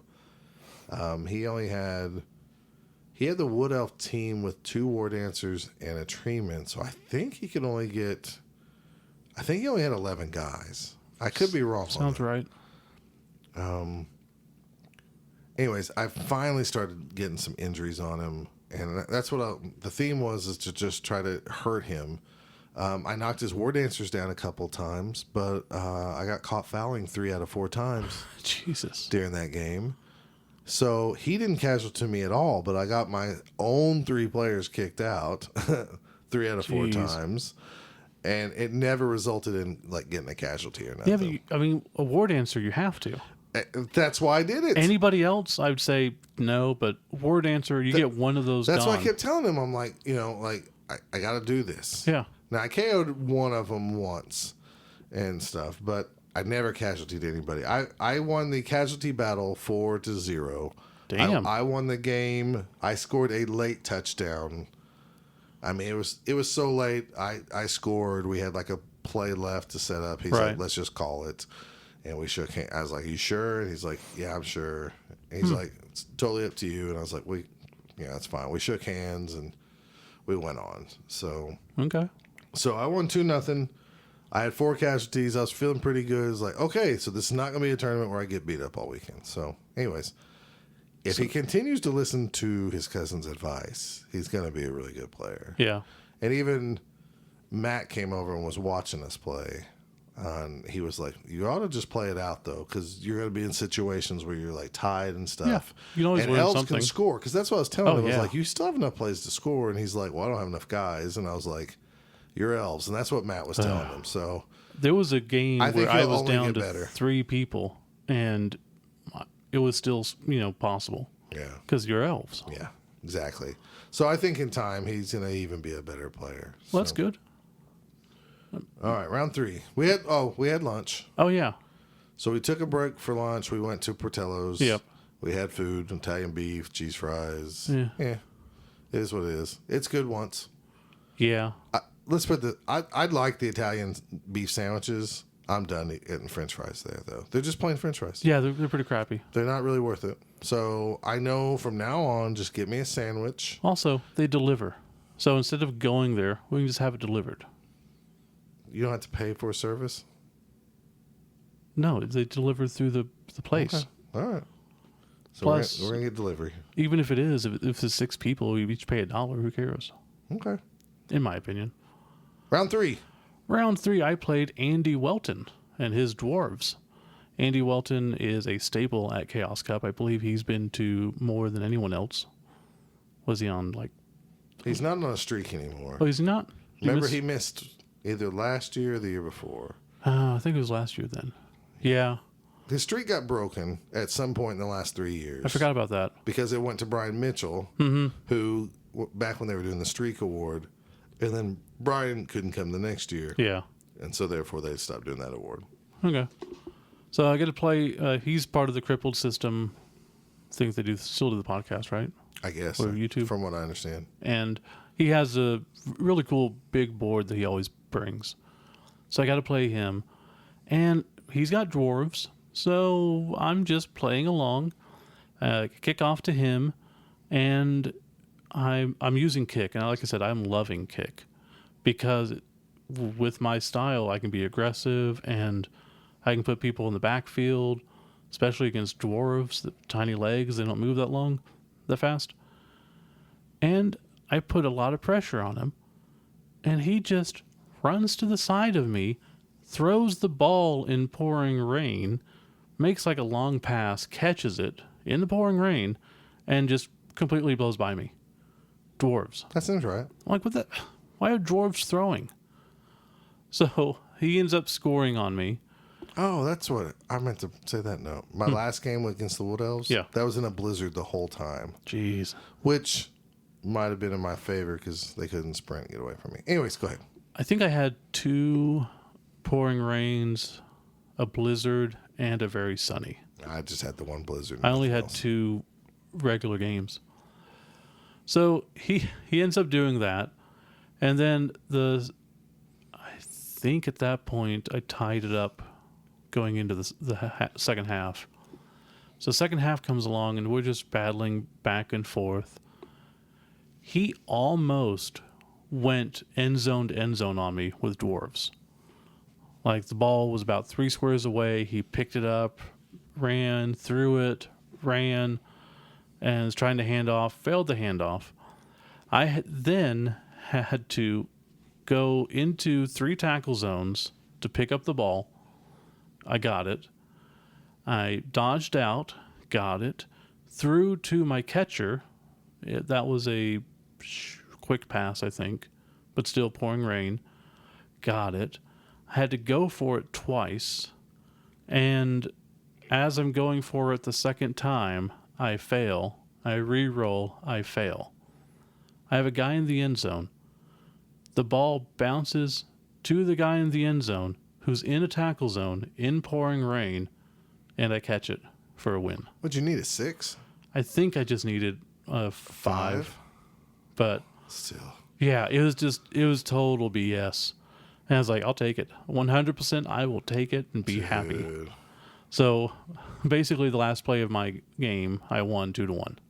That's pretty cool, though. It was a great game. He's always fun to play with. He's a nice guy. And You played him a few times, right? I think that's his second time. Okay. But we usually chit chat and stuff. He had a lot of stuff to sell for one of the stores there. My round 3 matchup was against Rich Bonafonte. I think I'm saying that right. He had an undead team. I don't know what to say about this game. It was a complete chess match both ways. I get the kickoff. I can't score. He gets the kickoff. So I expect to lose 1-0 at this point, but I keep trying to just stick with my strategy, you know. Long story short, he had a tie 0-0.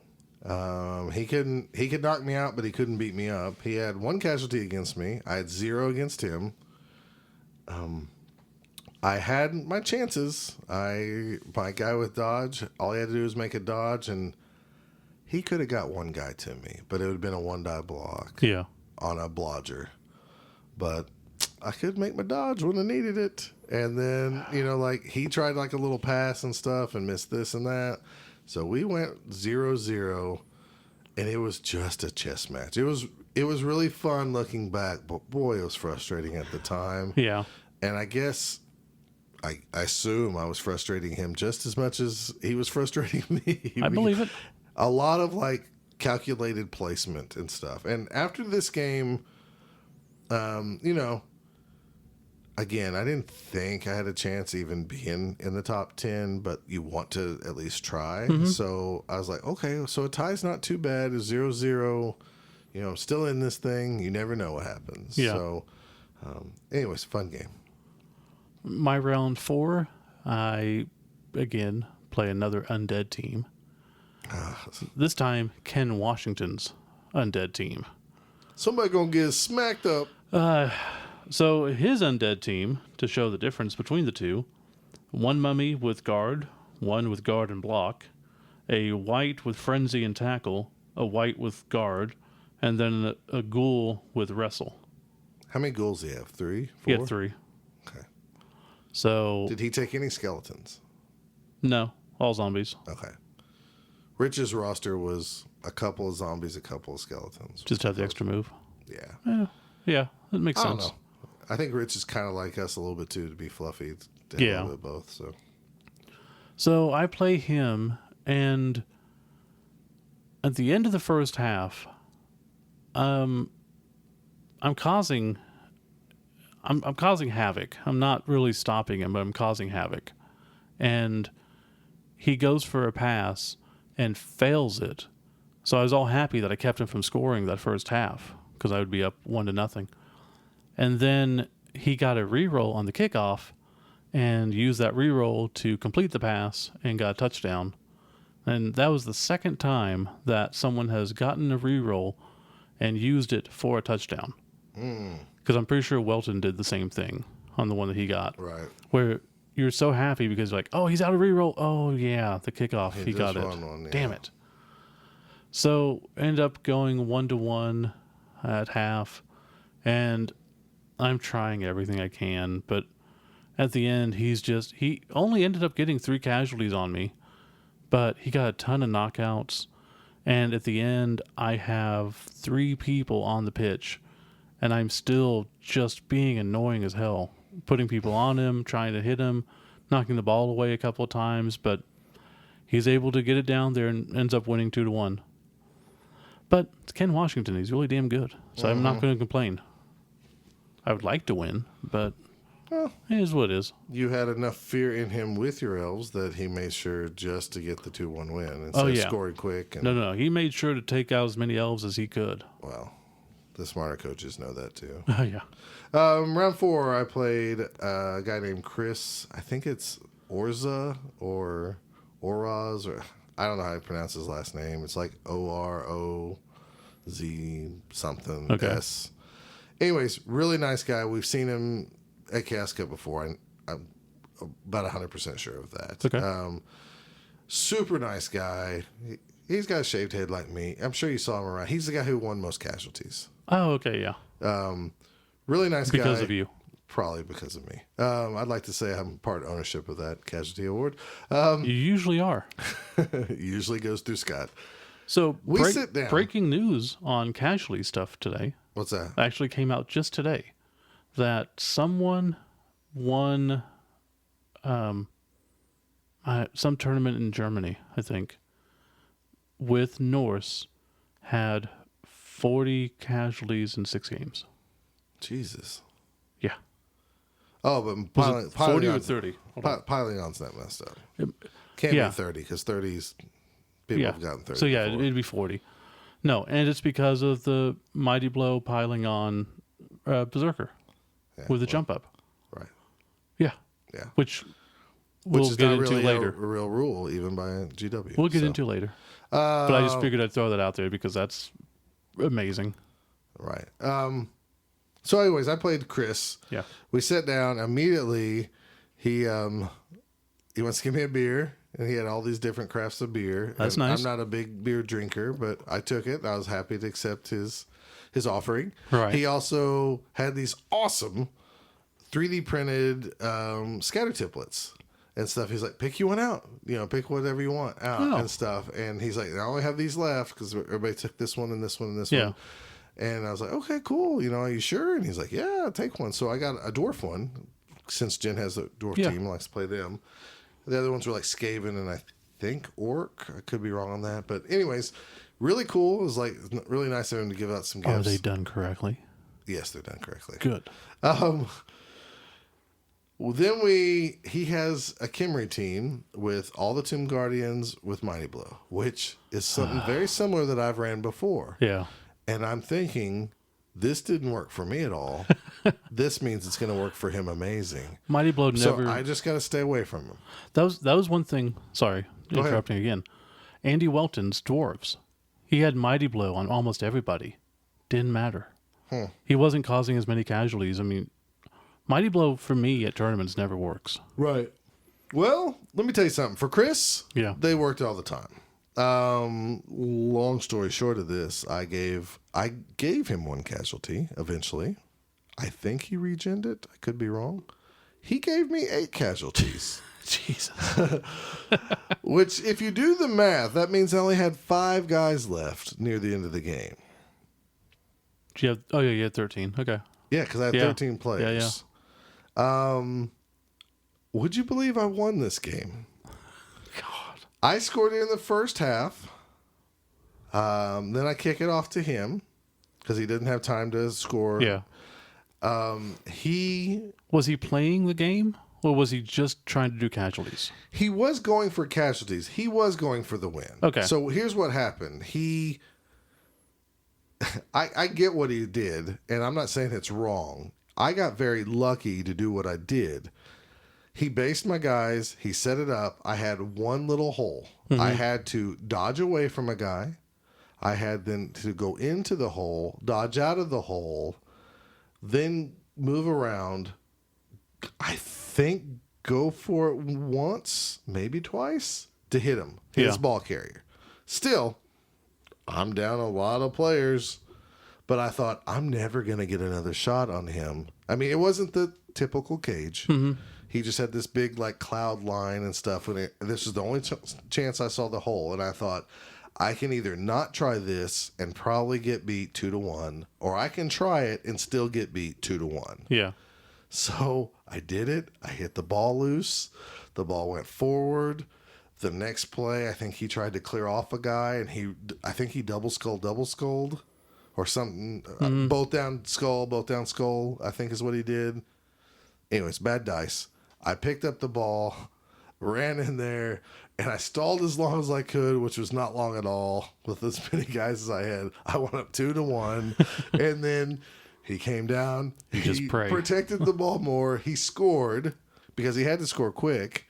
And then I think he kicked off with, I don't know if I had 5 guys on the field or if I had 4 guys on the field. But what I ended up having to do, I took a picture of it. I had a guy in the very corner of the end zone and another guy caddy corner to him just to protect the ball. It's like, you're going to have to dodge in here, hit the ball carrier, knock him out of bounds, and then hopefully the bounce goes your way.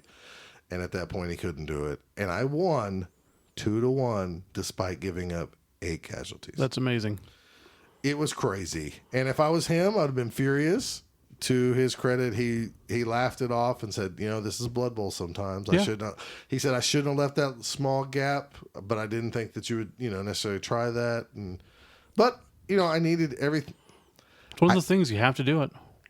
I got it. That's how it was. Yeah. So at this point, I'm 3 wins and 1 tie going into day 2. Now at this point, honestly, as many casualties as I gave up, which is 12 at the time, I'm frustrated because I'm really not trying to let people tee off on me. I'm trying to back up, Right. clear people off my people, and it just doesn't You're trying matter. to keep your people alive, and they want to die. Right. Yes. And I was 2 things. I was really proud of how I played. I wasn't getting tilted.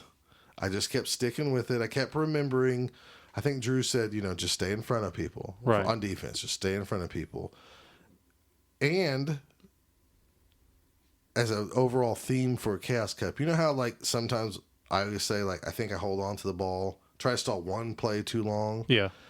This time I decided I better score when it's for sure a score because I'm going to have to just play defense. So, and I was really proud of my defense, even after day 2.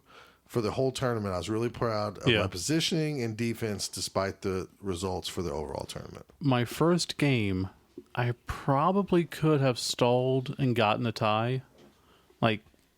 I don't know if I could have completely stalled and gotten a tie because I was going in for the touchdown. Right. I was pretty sure I could, but he's also elves, so I figured the chances of me actually stalling about 5 turns, not great. Right. So I decided, screw it. I'm going to go for the touchdown, and then I'm going to try to win. And that's when I lost. I think you But have I'd to. rather, especially first game, I don't know. No, I'd rather go for a win than just draw out a tie. Right. Unless it's I shouldn't be winning this. I'll be happy with the tie. Right. So that was that. So that was that. A very mentally exhausting day, at least on my end. I was worn out. Yeah, right after the end of that, Brian 2 and Aaron Wisniewski. Is that his last name? Yeah, wasn't Newski, I think. Father Gaius, whatever. They ran the World Cup meeting to see who was interested in going to the World Cup and lay out some ideas. Okay, Try to get some squads put together. I want to step back just for a second. At the very end of round 4, Okay.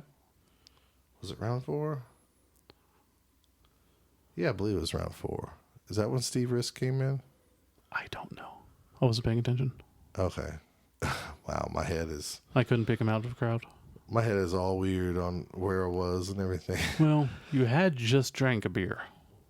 So, yeah, so Steve Risk came in. If you don't know who Steve Risk is, he's the guy that is the creator owner of SRG Gaming, Which is Super Show, the wrestling card game. He flew in to be at the event, the tournament, extra tournament that was held after day 1 of Chaos Cup. So it's really cool. I'm playing a game, and all of a sudden I hear Scott Prime, and he wants to give me a hug, and he's like, sorry to interrupt your game, and all this stuff. And I thought that was really cool. Yeah, it's awesome. I was like, dude, you should be the celebrity. I like playing your game, and you're hugging me. Yeah, but you're the talent, man. You're what sells the cards. Yeah, I don't know about that. Anyway, so you had a nice World Cup meeting? Because me and Jennifer went to Panera Bread to get food, a salad. It was nothing groundbreaking, interesting. It was basically, if you're interested, here's some information. Let us know that you want to go. We can try to pair you up into a squad, stuff like that. Okay. And then, I guess you got Panera Bread, but me, Michael, Craig, Pat, Jim Left, Spoon, all decided to go to the Tap House down by the train station. Right. Because they had a couple of really nice restaurants down there. It ended up being a really cool little downtown area, which that's what they do. Really good food. Like, it was a bar.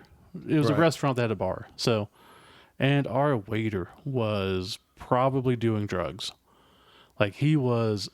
I heard about this. Super. Hey guys, how's it going? It was really nice to see you. What's your name? I need a name for the tab. It's Steve. Hey Steve, great to meet you, Steve. It was a great time. You guys having a good time? Just going off the rails the whole time. Until a little bit later on, he's like, "Hey guys, how's it going? You having a good time?" And then he comes back later. Okay, we'll go back. We're back. She's like, "Damn, dude." But we ended up getting there, and all the Virginia people were there. So, giant table full of red shirts.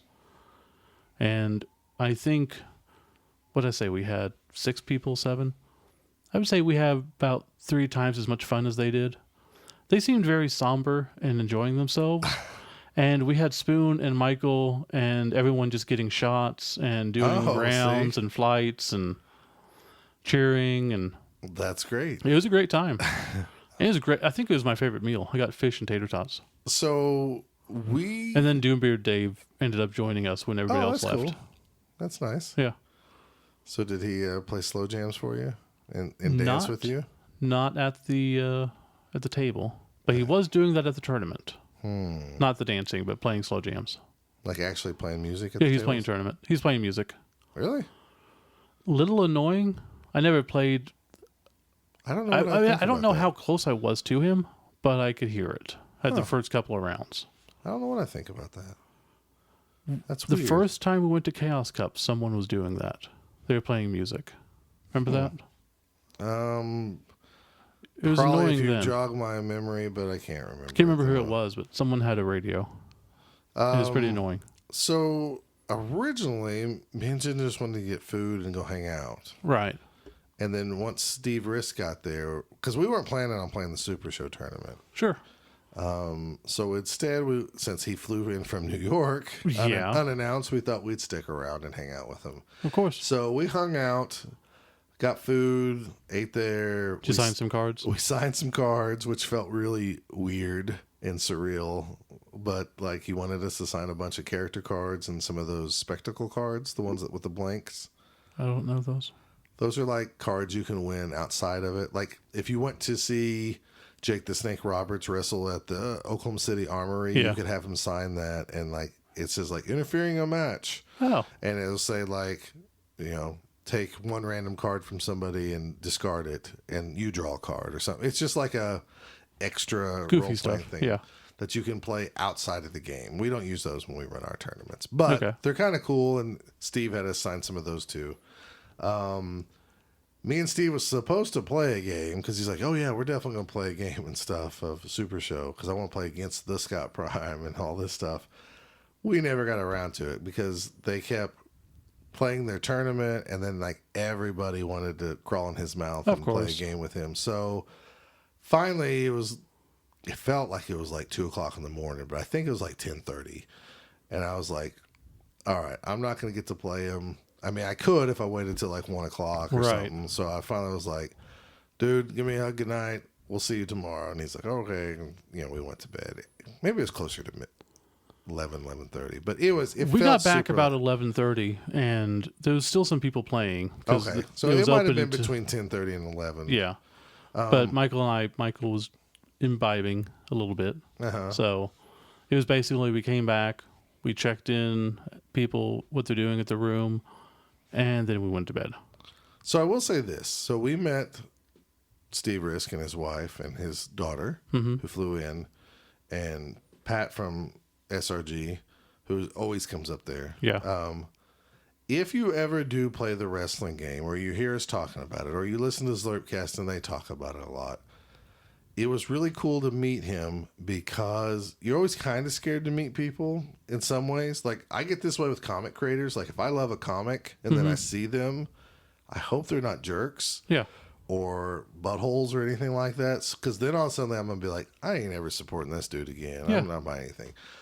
All this made me do is want to support this guy even more. He was genuinely really nice. While we were there talking to him, and, they're running this tournament, and they have product there that they're selling and stuff too. Yeah. He's answering rules questions to people all across America who's playing Super Show, and they have a rules question. That's awesome. And I was like, do you get bugged with this all the time? And he's like, it doesn't really bug me, but yes, I get all the time because I do my best to answer all these, everybody I can. And he was like, because this is our community is what makes this game, which I bring up because the Blood Bowl community is like that too. Well, I was just going to say, in a lesser sense, Eric Nyberger, listener of the podcast, came up and chatted with me real quick, both of us. I think it was Sunday morning. Can't remember. But we got to chatting a little bit. He's like, I've talked to him online a bit. And he's like, real big fan of the show and everything. And then I was like, oh, I got to go do something, and ran off and completely forgot about getting back to him. So just today I was like, dude, I am so sorry. I just remembered that I ran off on you.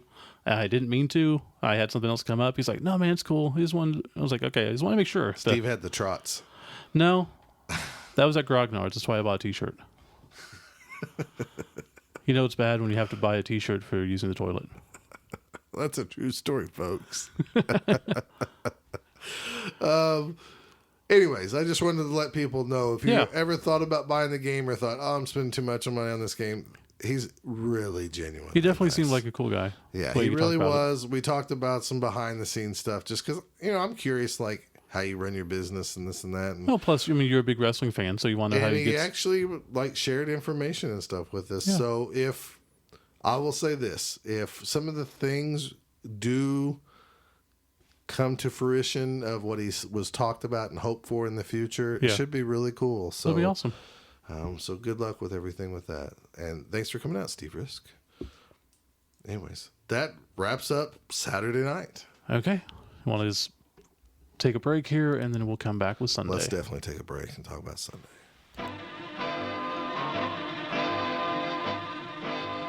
Here is a metropolis of many cross cultures, of diverse attractions for young and old alike.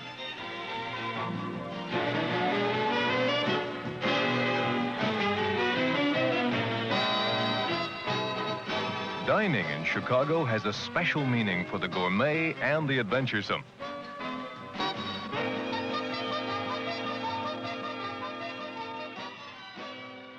All right, we're going to talk about Sunday, Bloody Sunday. So I didn't sleep well at all because, You were so excited for pancakes. no, it's just like I talked to Brian too the night before. Because you had 3 wins and 1 tie. And nobody else. I found out. You were tied for the top best record. That's not true. I didn't talk to Brian too till that. I still didn't sleep well because I was like, there's got to be a few people undefeated, but I'm still kind of in it if people tie or lose or whatever. I then talked to Brian too that morning, and he was talking about how everybody in the top tables tied. Yeah, it's crazy. There And was a possibility of 3 or at least 2 6-0s, and there's nobody undefeated. Right. He was like, there's at least 8 of us that are have the same record at 3 wins and 1 tie. And I said, I have 3 wins and 1 tie. He's like, no, you don't. And I was like, yeah, I do. He's like, really? Like, because I was... Because you were on table 5. I was at table 8 when I played Chris. 8? So there was on day 2? No. Okay, no. On day 2, you're at table 5. I ended the day on table 8 Yeah. in round 4. So Brian, too, because the top tables was 1 through, I believe, 6 at the very top tables. And that's what he was talking about, everybody tied up there. Oh, okay. So he only knew of those 12 to 8 people or whatever. Mm-hmm. Anyways, long story short, there was more people, all of us with the same record than he even thought, from his educated guesses. Yeah.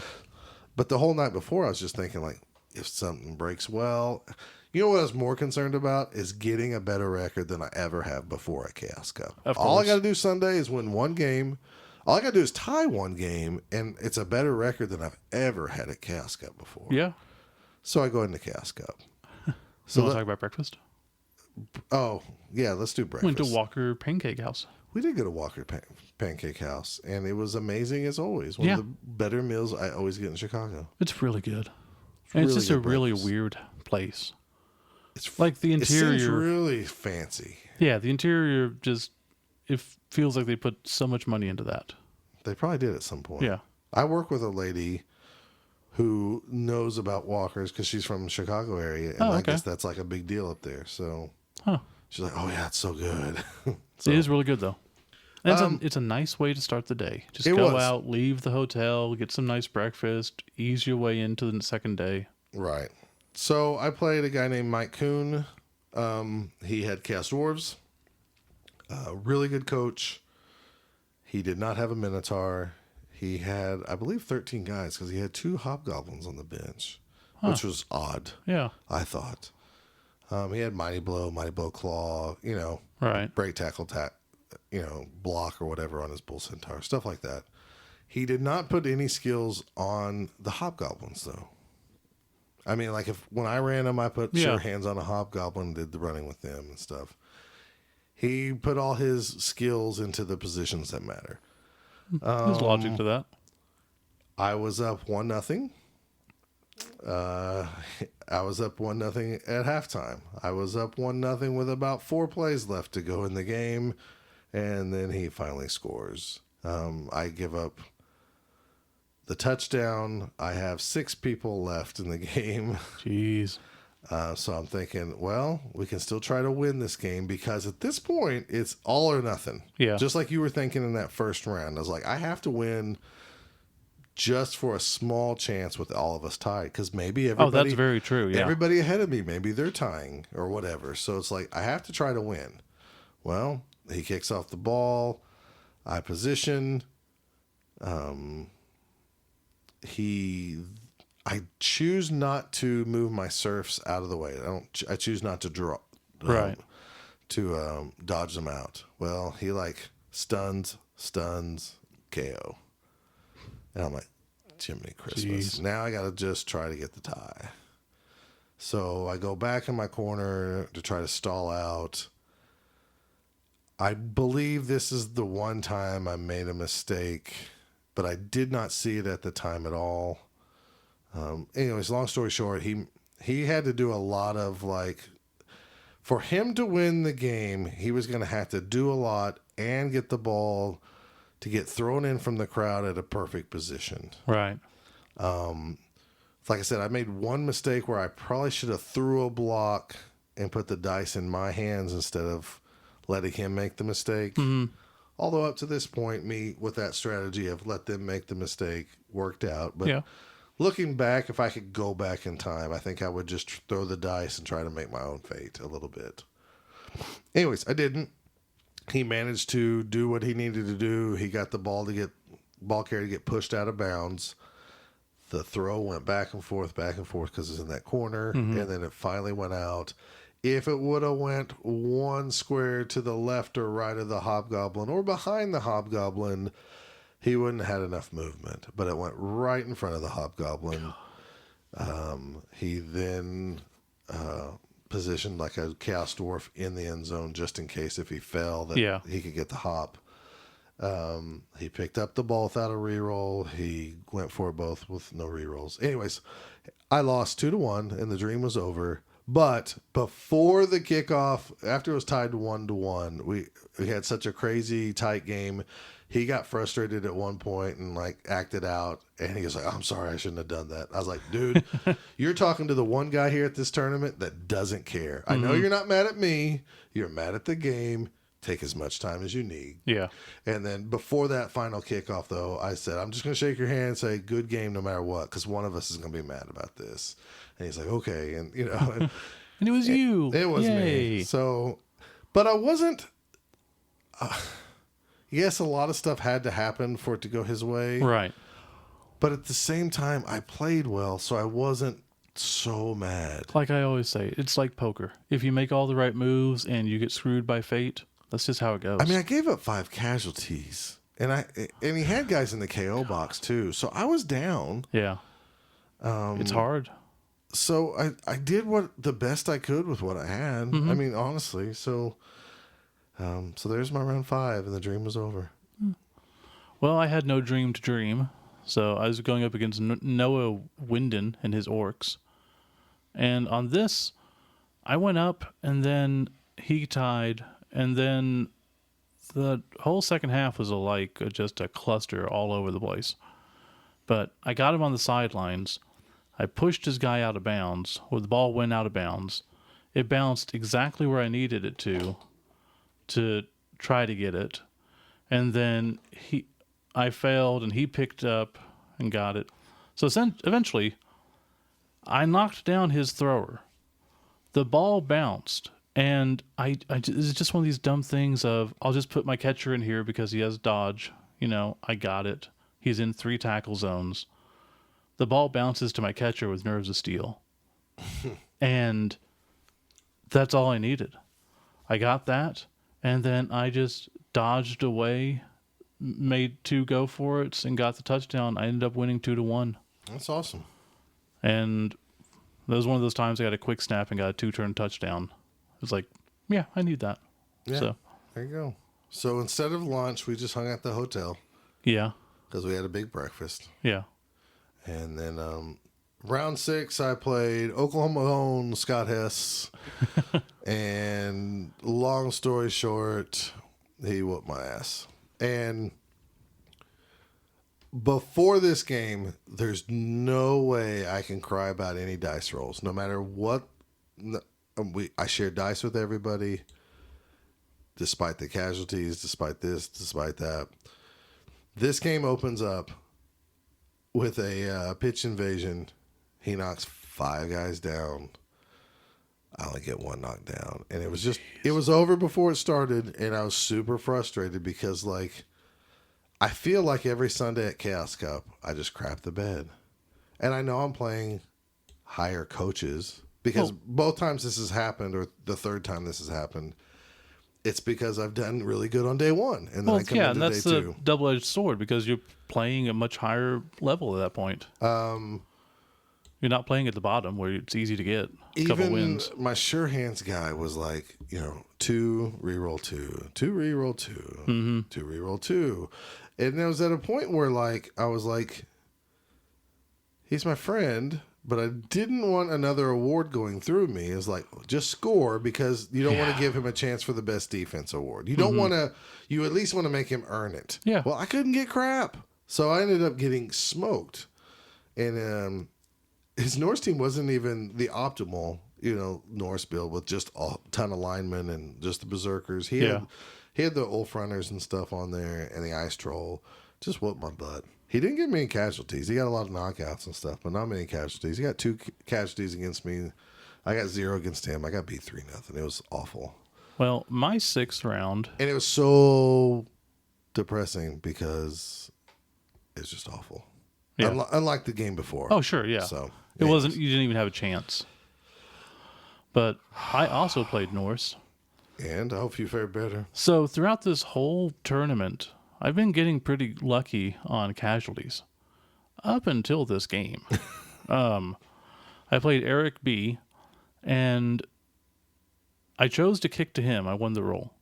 And as soon as I go to do the kickoff, he goes, well, you're going to get a blitz because last game the guy got a blitz or something. I was like, I will gladly take that. And I got a blitz. So Oh, that's good. he gave me, it was so frustrating too because he gave me some league dice. And I was like, oh, well, thank you. So I went and got him some league dice of ours. And because I had to go get the pink bands for the mutations. And so I gave him the league dice. And then he proceeded to use those to destroy me on armor. Never fails. He kept hurting me. And it was so frustrating to see our dice being used against me as just a battering ram. He ended up with 6 casualties against me. That was more than I had the whole tournament. Well, no, not quite, but still. Before that, the most I ever gave up was 3. But he had 3 casualties by half. I was down to 8 people. I ended up getting a quick snap, and the ball goes out of bounds, so I scored in 2 turns, basically. His Berserker with Piling On and Mighty Blow and Jump Up, that was the guy who was destroying me. Just like before, like we were talking about the most casualties. Mm-hmm. That's an insane combo. Because that guy, he just gets up, comes and hunts somebody down, takes him down, and then, oh, I broke their armor? Okay, I'm going to pile on. Or here's a Mighty Blow. Or, and if I'm already down 3 people, I can't exactly foul him. Right. Because I'm going to get called out, and then I'm down another person, and it's going to be easier for him to get more people out. It was so frustrating.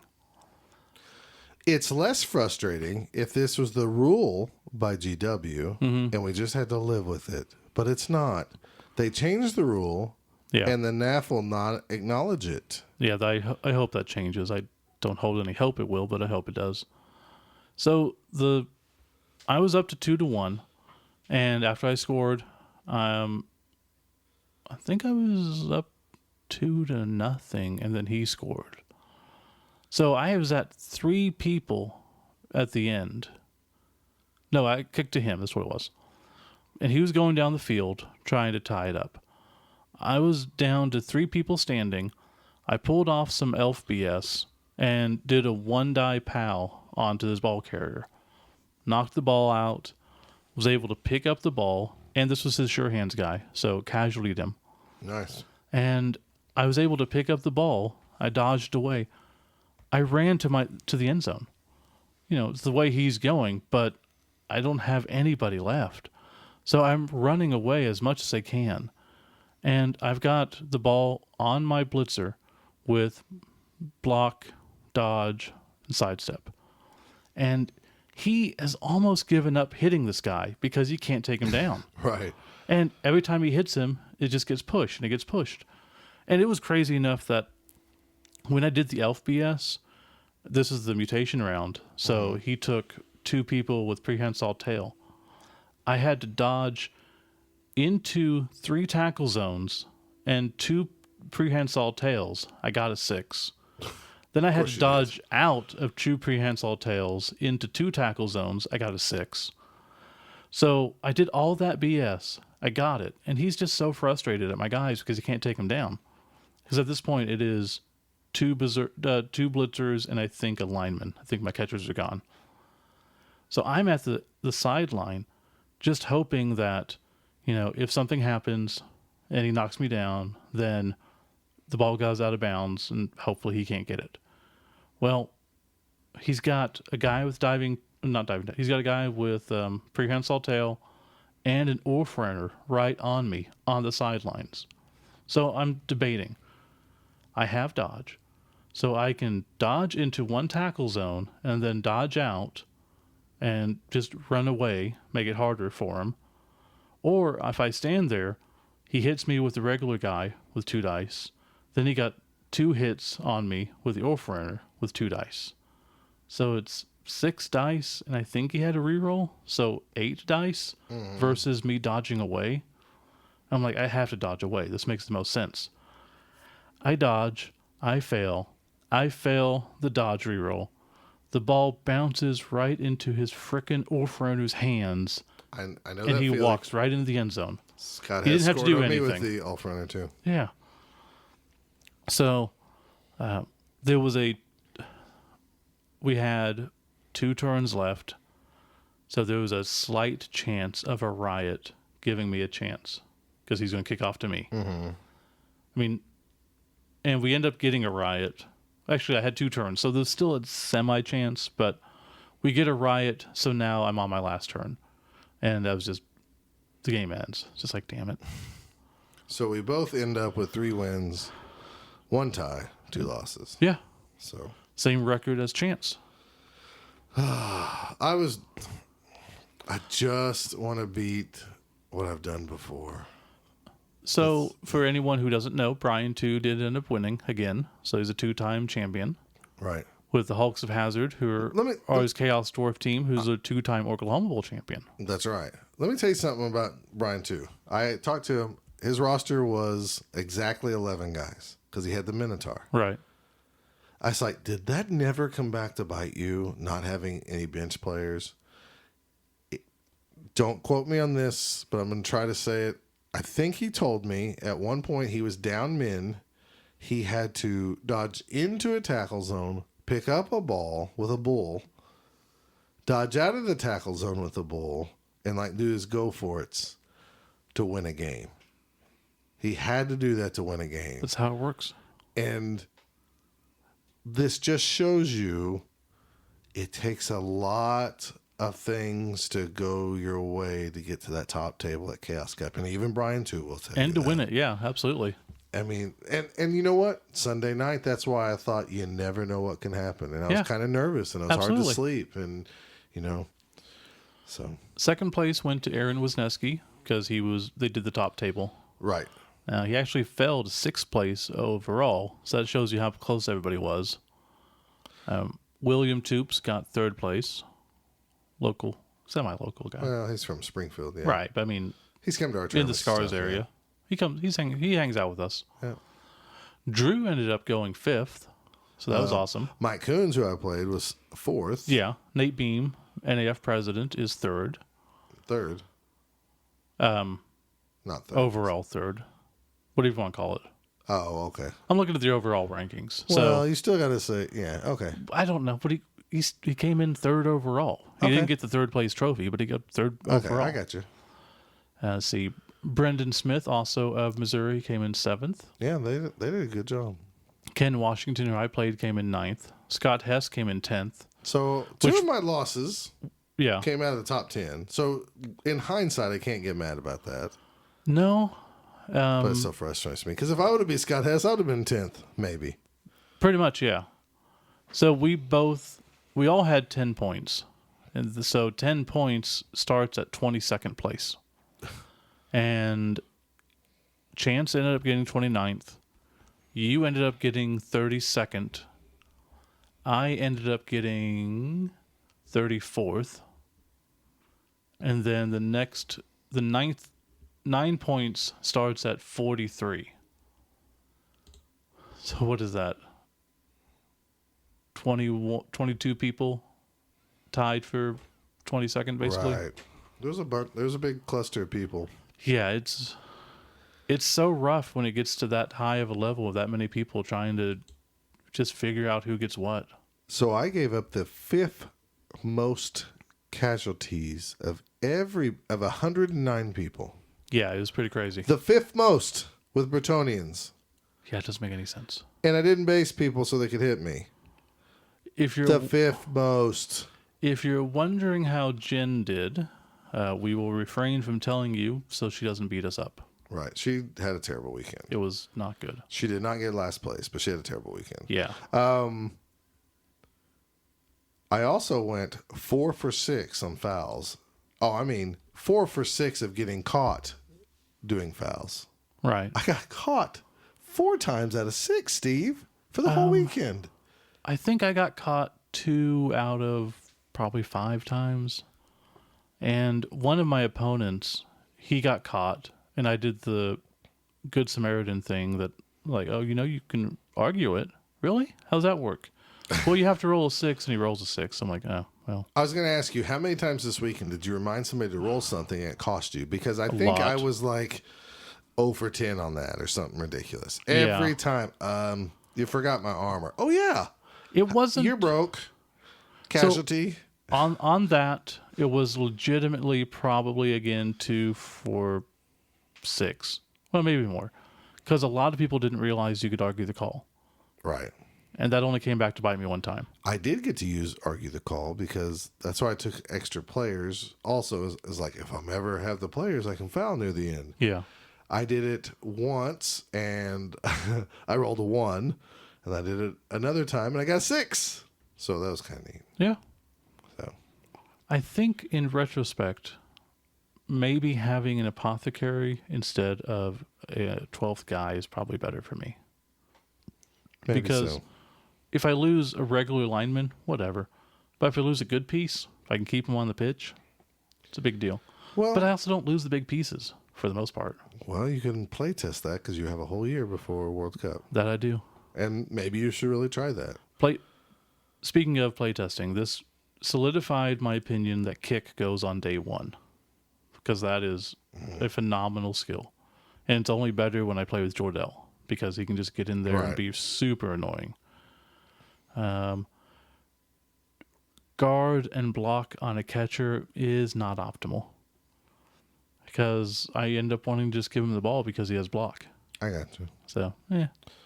I also was part owner of the Casualty Award. Chris, the guy who played in round 4, he ended up winning casualties. I think he had 28, and I gave him 8 of those. Jeez. Proud to say. Yeah. So 8 in one game, 20 in the rest, 5 other games. That's 4.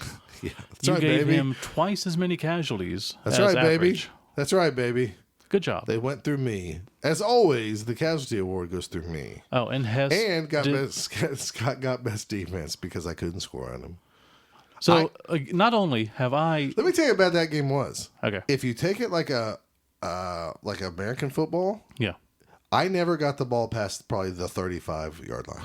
God, That's how bad it was. I couldn't even cage up enough to get Yeah. even to his side of the field. so here's my chance to bitch. Go for it. This is year 7 of going to Chaos Cup. Yep.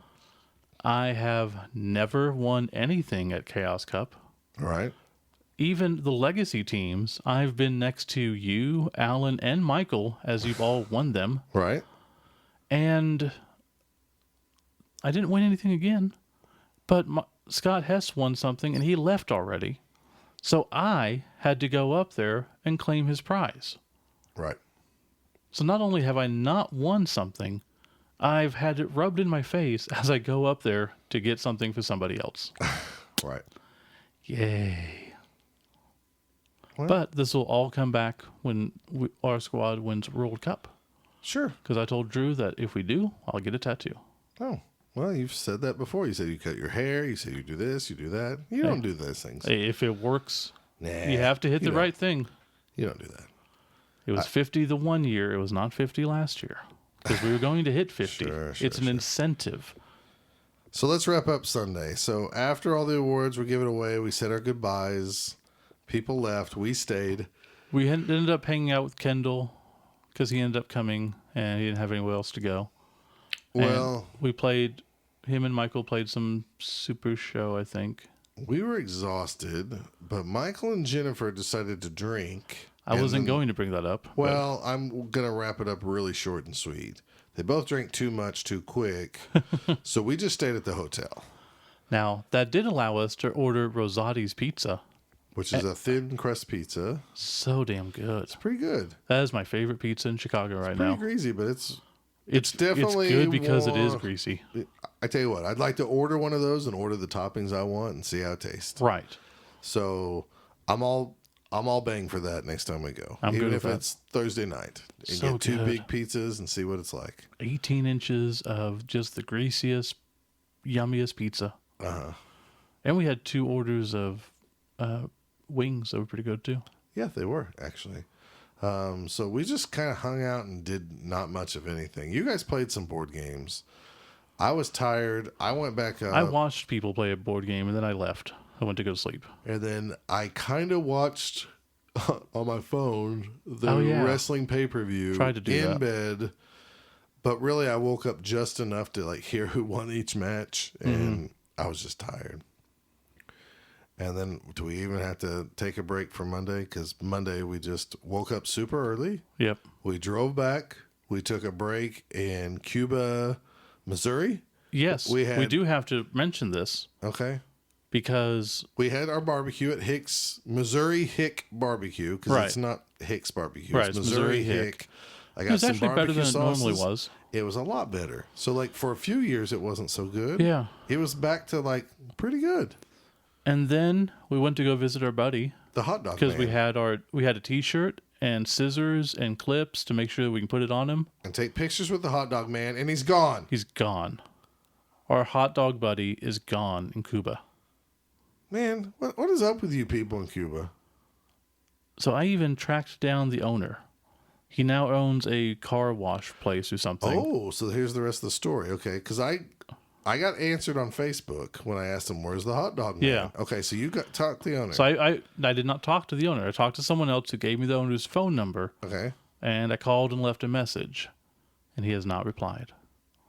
But we are going to try and get the hot dog guy. We want to own him. We want to buy him, and if we have to do a Kickstarter to buy the hot dog guy, we will do so. That would be so awesome, dude. It would be so dumb, but it'd be so awesome. We could put him in Wizard's Asylum and just put him in the corner. and, like, Absolutely. Put different T-shirts on him all the time. yes. The And cook official hot mascot dogs. of Both Down. If we can own him, I'll cook hot dogs at like Oklahoma Bowl or something. Yeah, And we'll feed people hot dogs. almost like bacon wrapped ones. No, not like And that. skulls. Just like hot dogs. Okay, just regular hot dogs. And we're not cooking skulls. Good. Good idea. But yeah, so that was probably the most disappointing thing. That And was- then we stopped at the gas station and there was no power at the McDonald's or the gas station. Oh, on the So way we had back to pee from in the Tulsa. dark. Yeah, we dropped Michael off and we had to pee in the dark, That was weird. which was really weird. And then we came home and we all fell asleep forever. Yep. And we died. Poor Jennifer had to get up the next morning, and she teaches special education, That's crazy. and I don't know how she made it through. But I can tell you this: she learned that trip is exhausting. Mm-hmm. It's fun, but you're always going, and it's really exhausting. It's not really a vacation. You never sleep as much as you want. It's an adventure where you never sleep. Yeah. And then it took all week to be kind of normal. Yeah. And really, I'm still freaking tired. Oh, yeah. No doubt. So I don't know if it's just me getting the olds or what. Yeah, it's just overdoing everything. Yeah, I guess so. But it was a great time. We hope to be able to do it next year. But next year truly is going to be up in the air. More than any other year. If I don't go next year, because you're not going, maybe I could go do another tournament. Good. Maybe. I don't know. I don't know. Or it might just be one of those years where you save money and don't go. Yeah. Oh, so final thing about this before we go to the shout outs or whatever. Katie and Mike have stepped down, and Jeffro's taking over for next year. Right. So that's going to be awesome. So this, well, we probably should have done this in shout outs. Okay, we're going to close this up and we're going to come back to yeah, shout outs. We'll talk about that in shout outs. Chicago is the hub of the nation's railroad system, home of O'Hare International, world's busiest airport.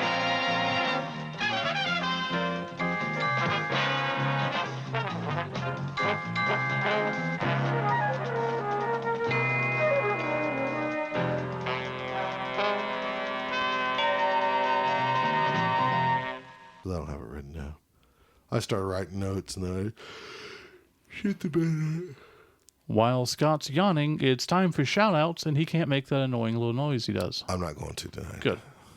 Yeah, so we wanted to definitely give a shout out to Katie and Mike for running a great tournament as always. All their Right. helpers. And how many times have they done this now? Like 3? shout outs. 4? Yeah, I got it in, baby. Yeah, we all knew They it was didn't- coming. Yeah, I know. It wasn't even fun. No. You didn't even jump. Didn't care. Okay. They did 4 years now, I think. Sounds 3, 4. I don't know. Anyways, it doesn't matter. They've done it. No, I think 3 years. Okay. It's hard to do. That's for sure. It's probably exhausting. They're Yeah. going to help Jeffro as they kind of ease the Transition. reins over, but it's Jeffro's show now. If you've come to Chaos Cup before or this year, probably feedback would be really good, and to get it to Jeffro, Yeah. so he knows. And I've already heard some people saying like you need to make the builds, 1,400 points. Change the build. Don't do a top table. Don't do this and that. Don't enforce the dress code. And while I some of don't wanna those wear ideas might be ridiculous, you still just need to tell him, because Yeah. he needs to hear opinions, and he needs to hear what you really like about it and what you don't like about it. Yeah. And then just let him know. I mean, I personally would rather have it on Labor Day weekend, because that's one less day I had to take off from work since I'm already off anyways. I would agree, but a lot of people don't. Some people don't. So there you go. Like the drawings that Yeah. we do for charity, I gotta admit, the first year they did it, I thought that was a little expensive for tickets. Mm-hmm. But now they have so many good donations and stuff, and it's worth every penny. Yeah. And I'm not saying that because I won things. I'm saying that like I was wrong. And it's a big amount that they get to donate. Right. And So that's it's- awesome. And it really is for a good cause. Yeah. So, and the Blood Bowl community is amazing in that aspect. All the people there. I mean, I don't know if anybody hated anybody there. I mean, they might Well, I'm have- sure they did. they didn't but hate I don't me. think. Oh, they hated me? Yeah. No one told you, though. No. Nobody gave me fellowship votes. That's true. That's fine. I don't But know. yeah, so it was a great time as always. Super exhausting. I'm torn. I want him to change the venue because I would like to have bigger tables, and they don't have those there anymore. Because they got rid of the old big tables, which were heavy in wood, and they went to the smaller plastic ones, which makes sense for most of the stuff. Doesn't work for us though. Well, it's going to work next year because I don't think they're going to get 110 people, no matter what they do. No, Now, but also that requires people to play sideline to sideline, which a lot of people don't like. I know that. I like it, but Right.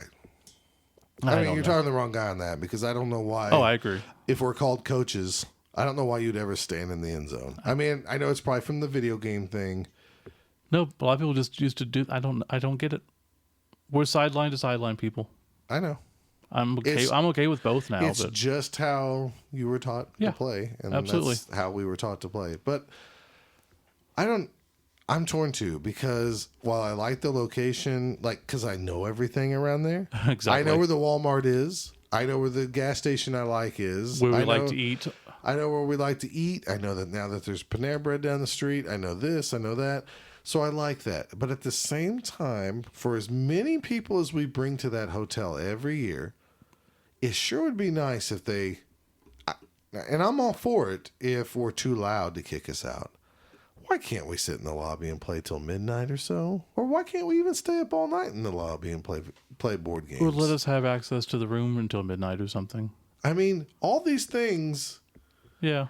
if we abused it, that's one thing. If we abused it Thursday night and they said, well, you're going to ruin it for Saturday night, I get that too. There was a lot more kids around this time because there was some type of Jewish camp going on. There really was a Jewish camp. There was 100 Jewish kids there. Something like that. There was a lot. They were singing and It was doing kind of skits. very and loud. Stuff. Yeah, they were actually, I was the old man. I called the cops on them. The hotel security. Yeah, the nice security guys. Excuse me, boys, girls. Can we No, just keep it down They just were a little being bit? so loud, right? Our room was right next to the elevator. So we Yeah. heard everybody. That's a thing you don't want anymore. I loved our room because we had a fridge, which Yeah. we've never had before up there. But it was right next to we could hear everything. So I glared at him like a couple times. Mm-hmm. And then when they didn't shut up, I was like, fine, I'm calling the cop. Get up here, hotel cop. I'm a mean old man. I'm 44. But there's part of me that wants him to try a different venue Yeah. in some ways. So Still I a don't know. hotel, though, because that's a lot of the fun. It's just everyone being at the hotel. No doubt. It needs to be at a hotel. It needs to be close. Or at a venue, but everybody stays at the same hotel or something. I don't know. It's like next door. There's a lot of greatness by just walking down to your room. Oh, so much. Or walking up one flight of stairs to your room. Yeah, when she's like, okay, do you have a preference on floor? Yes, second. Second floor. Okay, well, we can do that. Right by the game. Yeah, exactly. So, shout out to everybody we got to see. It's insane the number of people that we have grown to actually call friends nowadays. Because, I mean, like just this past weekend, Dustin and John came up just to hang out. Well, they were going to a a concert, sure, but we got to hang out with them. Yeah, that was really We cool. know them from Blood Bowl. You know, I hang out all weekend with Pat and Craig and Mark and Jim and all these people that I see once a year, maybe. But we're all friends. It's amazing. Yeah, it's pretty. I weird. mean, we say it every year. I know, It's the same thing. but it's worth saying. We can't name everybody. I hope we don't. I hope I don't miss anybody, but I want to thank Eric, Barry, Mike Muller, Brian Thompson, and Kurt, who purchased artwork from me. You don't realize how much. One, it was really awesome that you paid for the artwork, and two, it really helped the trip out because I was kind of going in with purposely a low budget because I just didn't want to take money out of savings. Yeah. So thank you very much for buying art. For the people who bought, I sold some Boner Storms. I have 3 copies left, folks, and that's it. And it's probably never going to be remade. So I have sure 3 it's copies not. of those. I sold some Bad Girls comics once again. So it was We nice. sold some Both Down stuff. That's always appreciated. So I appreciate to all those people. We signed some wrestling cards. That was cool. Thank you, Grant, for bringing some ketchup potato chips. Yeah. My children loved them. I was told there's stuff like this down here, Dad, but they don't taste as good as the Canadian ones. Mm-hmm. And I think you can get these off of Amazon. So they're like trying to talk me into buying a crate of chips from Canada because they taste better than the American ones. Of course. So I don't know if that's true, but anyways, Thanks to Sean for dice, Mark Yep. Perry for dice. Eric gave us some dice. Eric gave us some dice. Phil gave me a figure. Tim, the guy who played in first round, gave me some dice. Guy who played last round gave me some dice. Joe Smith gave me some dice. Grant and a gave me figure. some dice. Yeah, I think Grant gave me some too. Joe Smith gave me a figure and some dice, but I think it was the figure I paid for along. It's the orc that has the heart Oh, yeah. Yeah, you paid for that a long time ago. mascot or whatever. But I think he gave me some dice in addition to it to use for the Blackheart team. Cool. I didn't get a free figure. Who gave you a free figure? Phil, Of course Why does he always give you free figures? because we're buddies. Why? Because 'Cause you're, like, my creepy? addiction is almost as bad as his. No, because you guys are like 2 of the guys that get called out for like being creepos. Well, yeah, but Yeah. He also I gave think that's me, the thing. You guys like you scout around and go like, "Hey, you see any kids around here?" it's not funny when there's a hotel full of them. Exactly. No. Put a kibosh on that now. Is No, that, he always is that picks a me up- Jewish word, kibosh? I don't probably. I'm teasing everybody. Probably is actually. No, he always gets me the The Bears figure. The Bears figure. I know. from I'm just giving you a hard time. yeah. I think I gave Phil my beer that I didn't Oh really yeah. drink. And Tom, thanks for always coming out and taking our money. Yeah. Once again, I said I wasn't going to buy anything from Tom because for the past 2 years, I found everything I need, and then I buy $60 worth of stuff from him. And I swear he brings new stuff out. He says he doesn't. I don't think he does. I think it just gets mixed up. We see it stuff. just seems different. You found one of the Carrot Crunch figures that was similar to the Orfrainer that I use for my Norse team. Okay. So I passed on buying it before, but I got it this time because then I bought thought one too. about, I can use it as a Yeti now. And I thought, well, since I have this, I guess I could buy a whole new Norse team. And he had all the Norse players, so I bought a whole new Norse team. See, there you go. I don't need a new Norse team. You don't, but you can get one painted by somebody better than the guy who painted your team. Yeah, very much so. Who painted your team? Me. Oh. Well, Yeah. that's why it's got some personality, though, too. Yeah. Still going to file down the stupid horn, though. God, I hate that horn. Oh, I love the horn guy. It's horrible. Oh, gosh, you're The crazy. worst sculpt they've ever done. Oh, get out of my Hate face. that horn. Have you seen the catchers for the Pro Elves 3rd edition? Okay, this is a good point. Okay. I'm trying to think of somebody. I know other people gave us stuff. God, While you're thinking, Okay. I just wanted to throw this out real quick. Moon, he's in San Diego. He's putting on a tournament down there because the San Diego tournament scene is non-existent currently. You can contact the Eric K, who's the TO, and he's putting people up if need be. Let me see if I can find the actual where to find information about this. Nuffle-ball. Wait, Nuffle-ball. Let's try this again. Nuffle-ball dot my-free dot website. That's the website. Nuffle-ball dot my-free dot website. Is this one of those free things like you got? What was that back in the day? GeoCities. GeoCities. Yeah, this is a .com/5186. Yeah. So you can contact Shadow Webster at MSW_66 at Yahoo, or Eric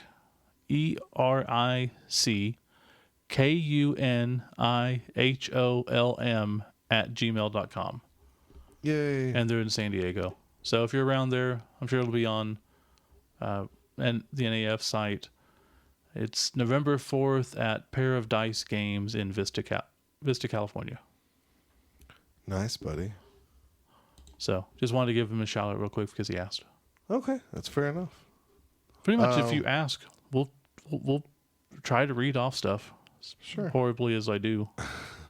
Thank you to Dave Morse, who always brings the best gummy bears ever in the world from this little shop in Indiana that even Steve doesn't think they're that great, but that's fine. Yeah. Everybody else who's ever had them say they're amazing. Oh, yeah, Josh Wyatt. He's doing T-shirts, so he might do some for us in the future. Right, yeah. Maybe. There's other people that I'm forgetting. Yes. I'm so sorry. It's late. It is late, but there's so many. Every year it's more and more people. It really is. And I feel bad every year because I can't hang out with everybody. I know. We see like the different 7 people we get to hang out with at most, it seems like. And it's a different 7 every year. Yeah, pretty much. It's weird.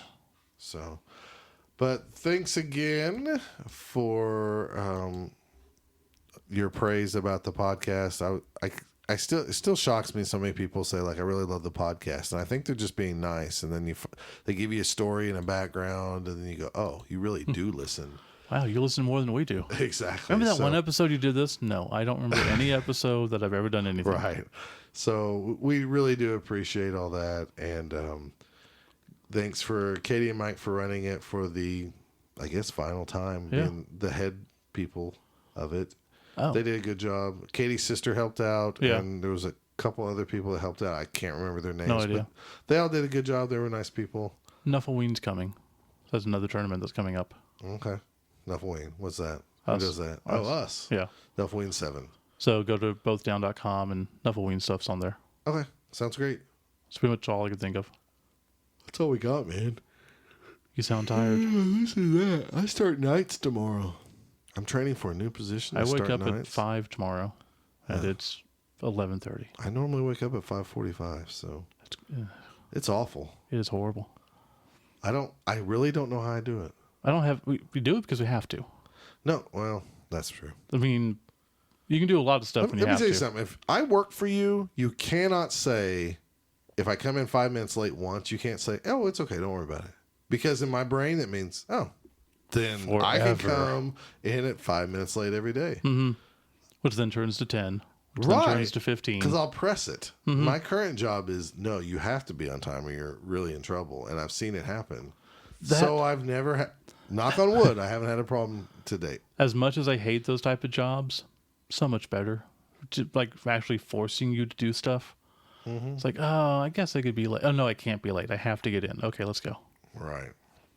Yeah, those ones that act like it's okay, they just giving me a reason to be late. What's weird is like my current job, I'm pretty sure I could just do whatever the hell I want, but I'm never late. I thought you do it. No. I thought you're late all the time. No, I've literally never been late at my job. Wait a second. I may not go in on time. Okay. What's the difference? The difference is I can shift. So if I'm supposed to start at 9 and I go in at noon, I'm making up those 3 hours, but I'm telling them ahead of time. Oh, I got you. I've never shown up at like 9:15 when I'm supposed to start at 9. Okay, I got you. I don't do that. Okay, never mind. But I literally could and get away with it. Sure. But I never do. Yeah. Because that's like the only way to get fired in my place is to commit time card fraud. Right. They're big on that on my job too. So. Well, surprisingly, same job. Well, same company. Same parent company, yeah. So. Anyways, we're rambling.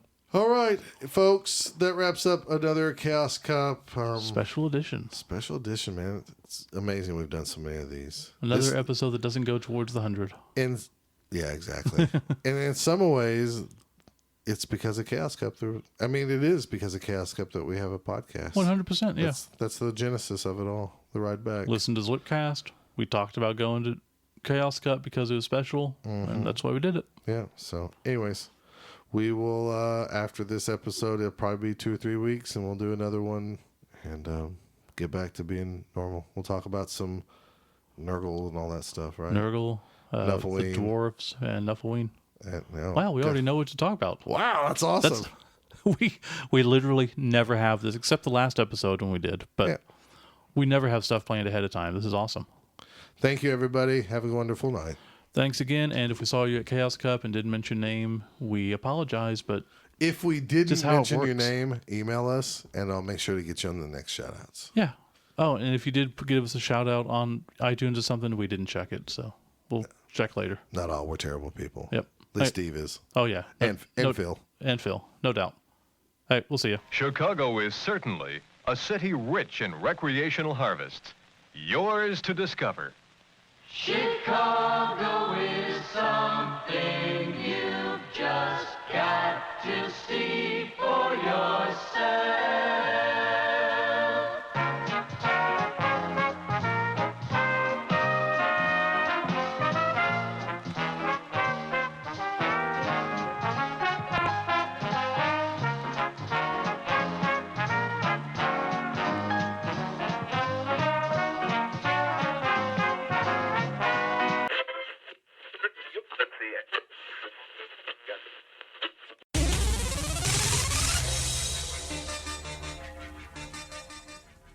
You can follow Both Down on Twitter at Both Down. You can follow Scott at Fat Finley, FATFINLEY, and Steve at Kilowog2814. If you want to know if your team name is Both Down approved, send a tweet to @BDapproved. If you'd like to email them, the email address is bothdownpodcast@gmail.com. Or for more information, you can visit them at bothdown.com or at facebook.com/bothdown. We got baby, spare ribs, roast beef, hot links, and more to give. Cube steaks, hot dogs, real tips, ooh, pork chops, turkey wings, and chicken wings too. Give me a wave if you like catfish. Jump up if it's your favorite dish. Tommy likes ribs and chicken wings. If you like you, let me hear you scream.